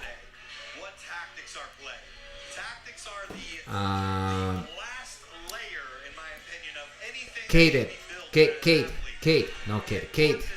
submitted him with a leg lock last Abu Dhabi. Yes, you're right. So the box, he left the box at the table.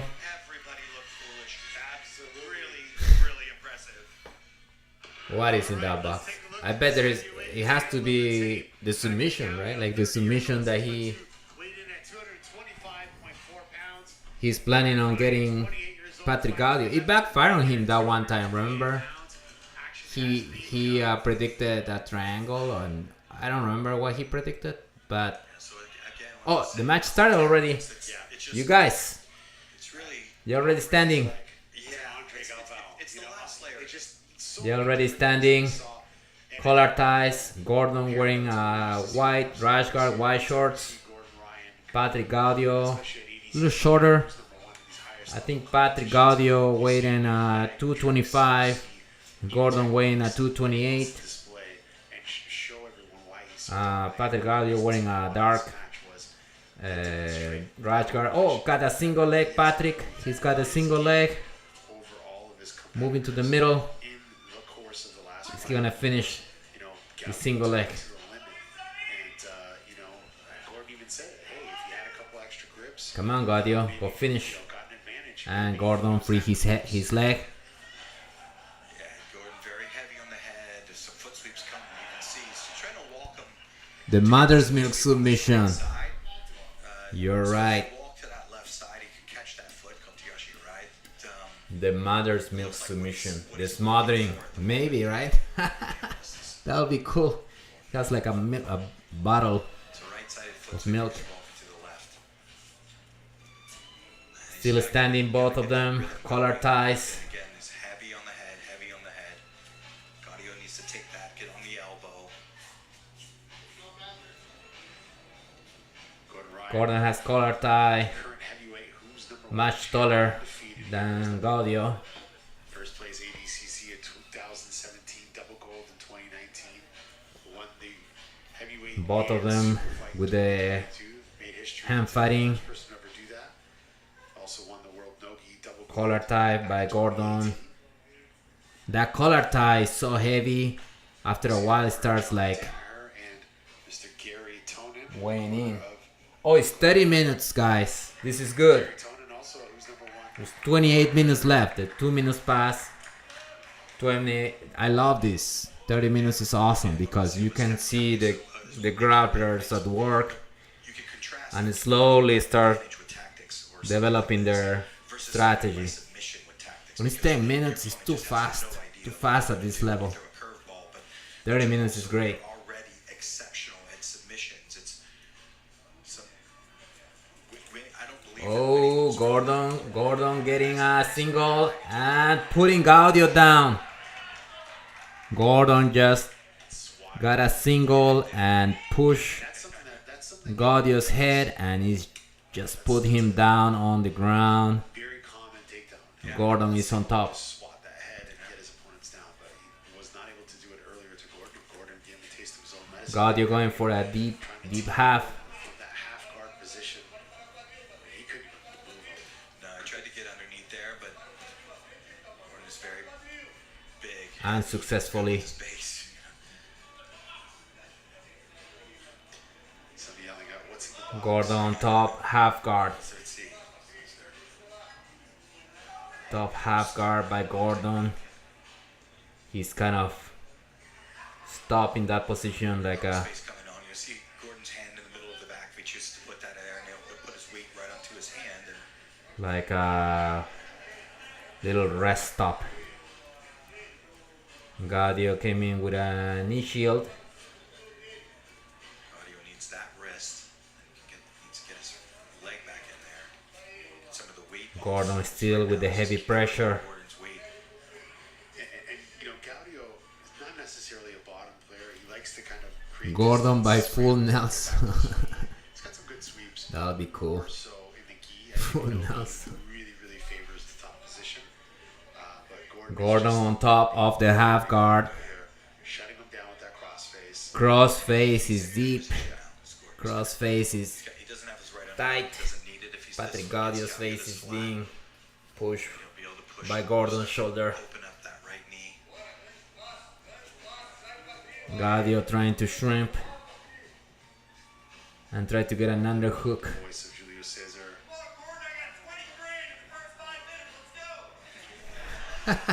Walking is Gordon to that Somebody just yelled, needs to do. "Come on, Gordon, I have 20 ground on you." Get on his side. He can't be flat.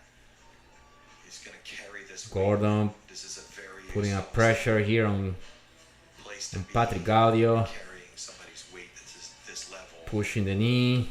Gordon likes to go to mount from this half guard. He doesn't like to pass side mount, right? Hip up, hip down.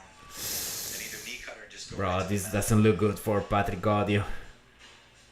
He's got Gordon's got an underhook now on the far side. Half guard, still half guard though.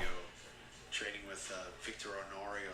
Gordon sliding that knee to mount. Oh no.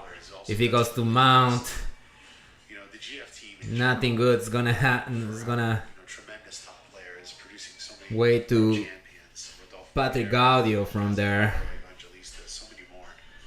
So, you know, Patrick had no shortage of good training in Brazil. Gordon sliding that knee But a while ago, a couple from half guard to mount. Gaudios kind of had this. Gaudio still on his side, so it's not flat. He's preparing for it. Was gonna get his back taken here in a second. Is going to. The right arm pass to the other side. It looks like he's about to take the back, Gordon. Basically chair sit or continue to look for this underhook here, gift wrap, and just keep mounting him. He's gonna turn him. And Gaudio turn. But now Gordon could dig Gordon back step or take the back with the right arm under. and step back to That back in front. Gaudio seems to be out of that position, which is good. Inverting and he just created some space. Gaudio, but Gordon is back at it.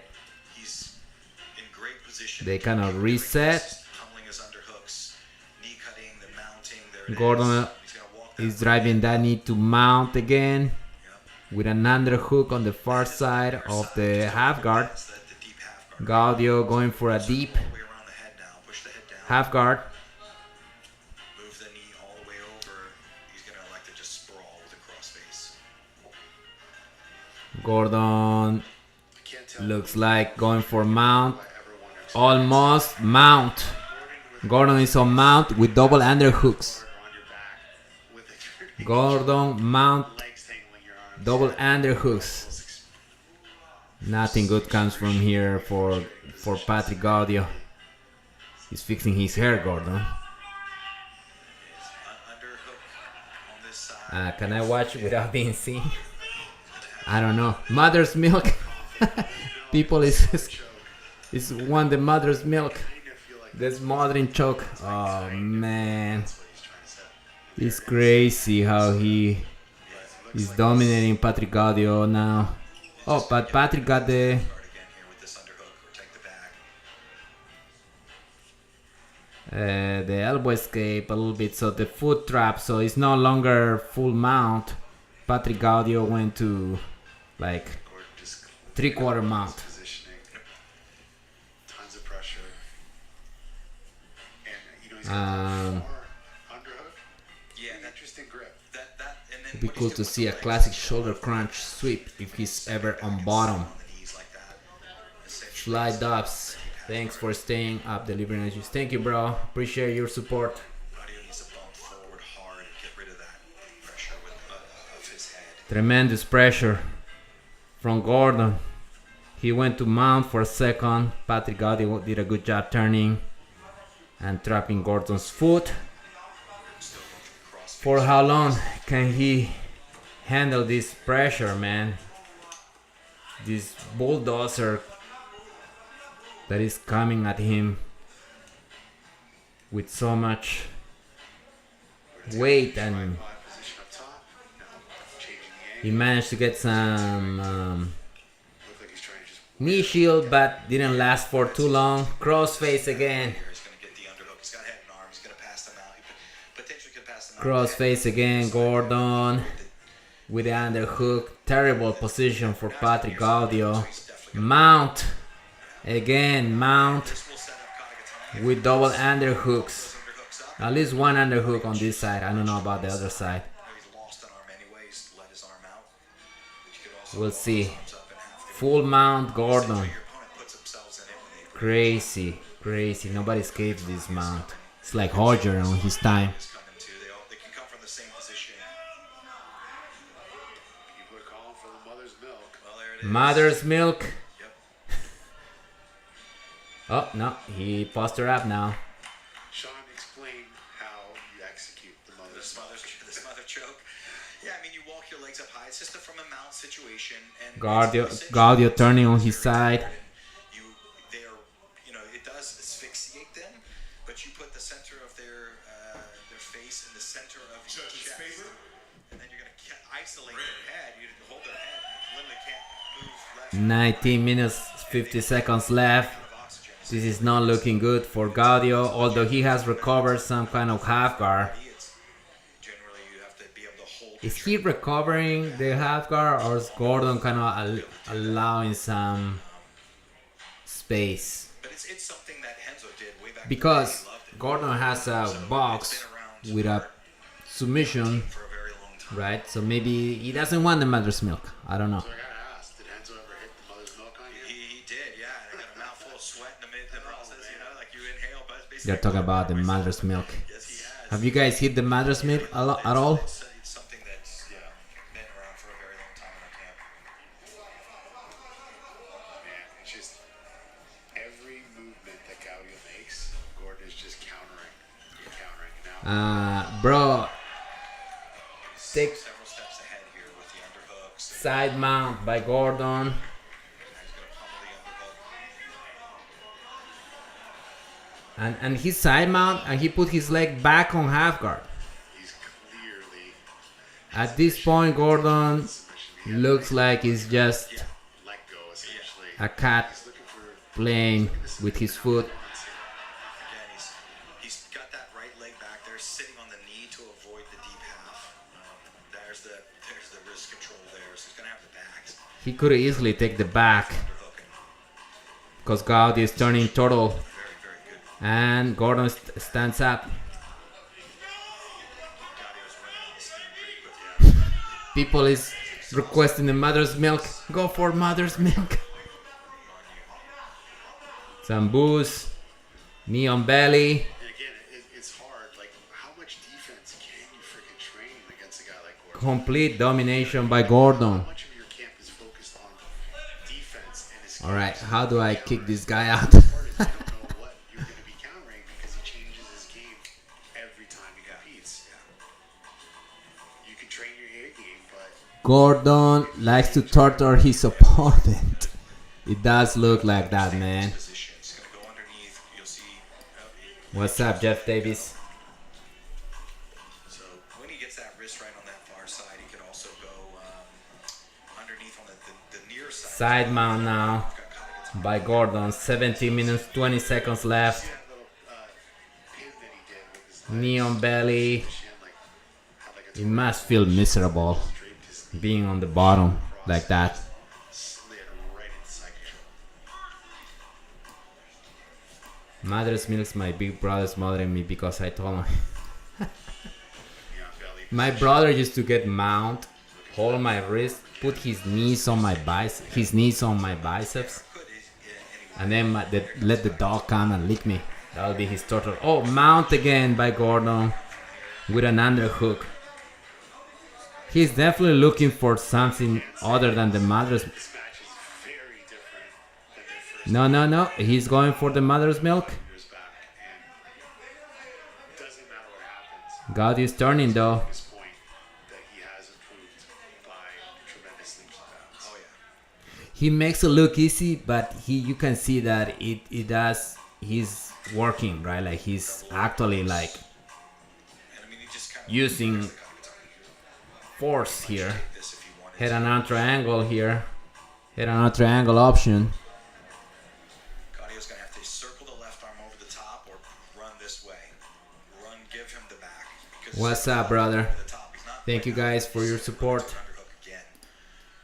And so it's better for He has like a mount with a possible head and arm.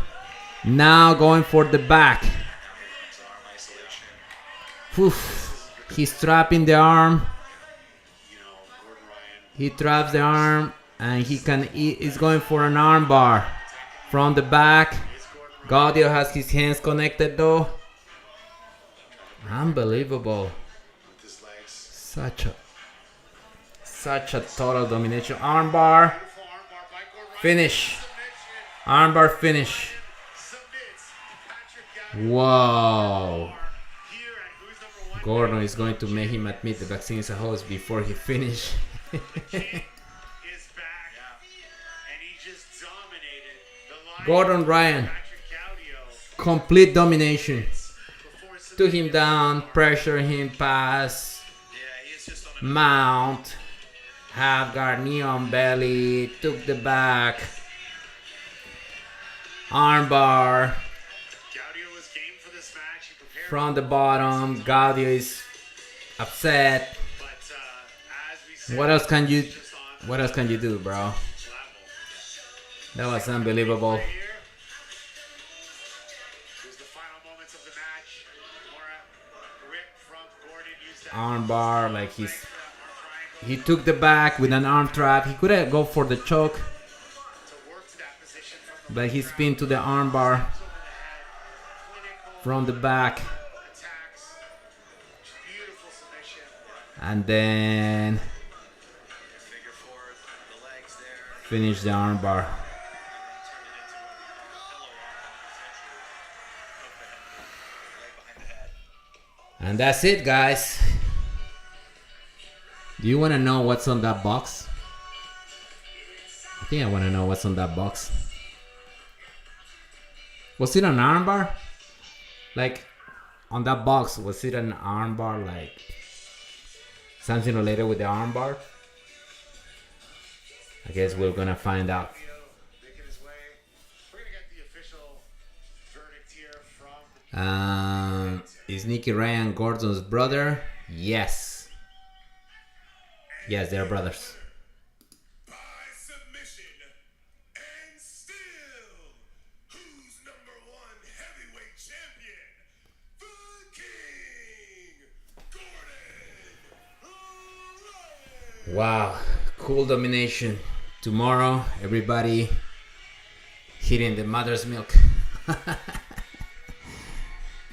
No, well, he didn't finish with the mother's milk, but it seems like everybody's was rooting for the mother's milk. He finished with the armbar. Gordon Ryan, we are gonna say What's in the box? but before I get to the rest of the questions, We're about to find out. finally open the spooky box. All right, so you're gonna read this while I take the. Can see a doll. Arm bar. That's the proper way to perform an arm bar. Systematically attacking the arm bar is now live at bjjfanatics.com. Hail to the one true king. I just had to read that. Arm bars, specifically arm. to He's the holding arm a proper bar. 12 Let bottle. everyone at home see this. That's Go. All right, McGregor's so that whiskey. match was a little bit different than 2018. What exactly was the plan coming out here rather than just finishing with a submission, or what were you thinking? It was just a test, like him in all positions. I knew that he has really good ability to off-balance guys from. Yeah, he was saying that on that box, I saw like a doll and a bottle of proper 12. Stopping him from chaining inversions and bumping me forward and coming up into wrestle-ups. And so I did that successfully. And I gave him a few chances to stand up from turtle position, but he just re-rolled to guard. And then I just played top position. But yeah, we did what we're here to do, so I'm happy. So we have a belt, we've got a spooky box, we've got a new BJJ Fanatics DVD, systematically attacking the armbar. That's the big question, right? It's what are we looking for? Who are we looking for you to fight? I know that you made a post, you had a couple people that you hadn't finished by submission that you were looking for. Is there anyone in particular, and how soon can we expect it? Well, that Russian guy who can't carry my gym bags keeps calling me out.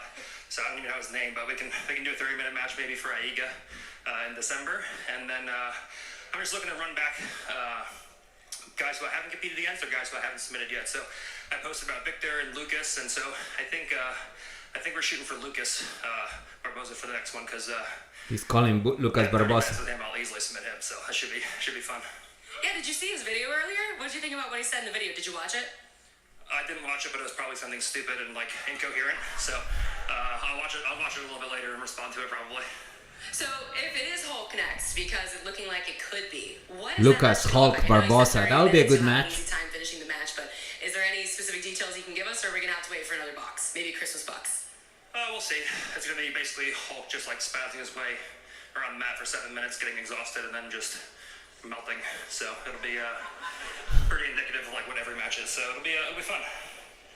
Awesome. Let's hear it one more time for the king. Got a bell, got a ball, Gordon got a Ryan. ball, and new BJJ Fanatics DVD. Congratulations. On the box, there was a note saying that he was gonna finish with an armbar. That's the proper word to do it. guys. What And an event. he has a DVD coming calling systematically attacking with an arm bar. So it was also a plug to his new DVD. Just a ton of awesome matches. I mean, great market strategy, right? You go, you submit somebody with an armbar, and then you say, buy my DVD. All of it has been exceptional. Oh man, that's so cool. Amazing show. And then The best moment he's for calling Hulk Lucas Barbosa. I think we just had a whole bunch of super fights. So the guy is amazing. Very impressive performances. Man, It's a bummer about Andy. way different than the first match, right? First match, super close, back and forth. But he's bigger now too, right? Like, I don't know. If you see, it looks like a different Gordon, the one in years ago in the first fight with Patrick Gaudio. Skinnier. Maybe that makes a difference. Make sure, guys, you put your hands together. They call Mika Galvao. Submission of the night here in the finals. $1,000 for Bonus check for you. Mika Galvao, submission of the night. Yeah, I agree. That's a cool submission for sure. Yeah, match was short. Thank you guys, Fly Dubs.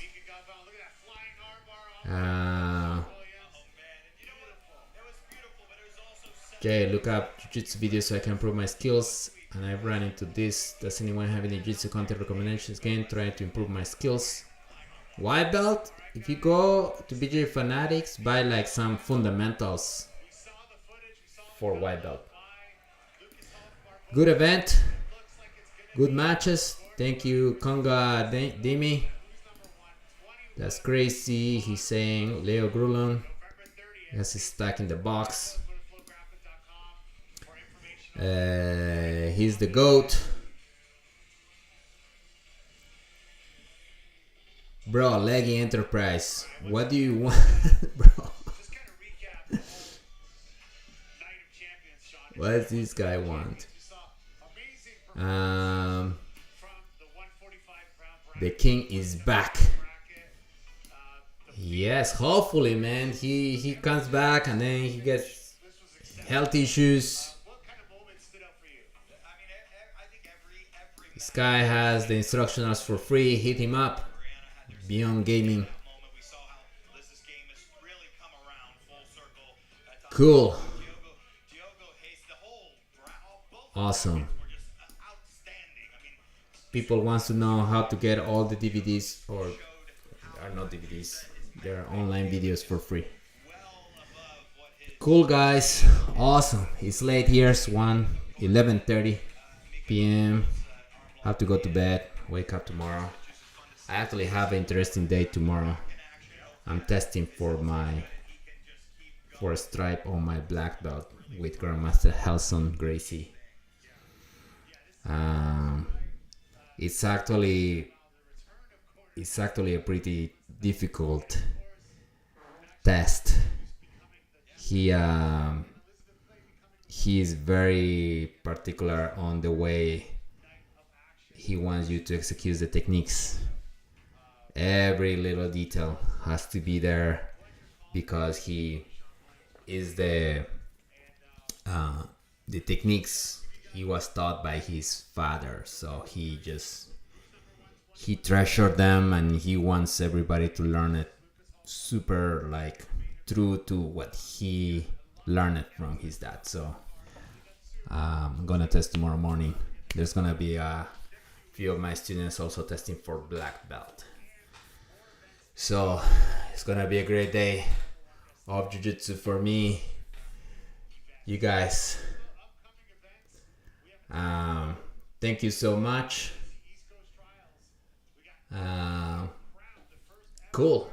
Keep training, stay healthy, stay safe. I will be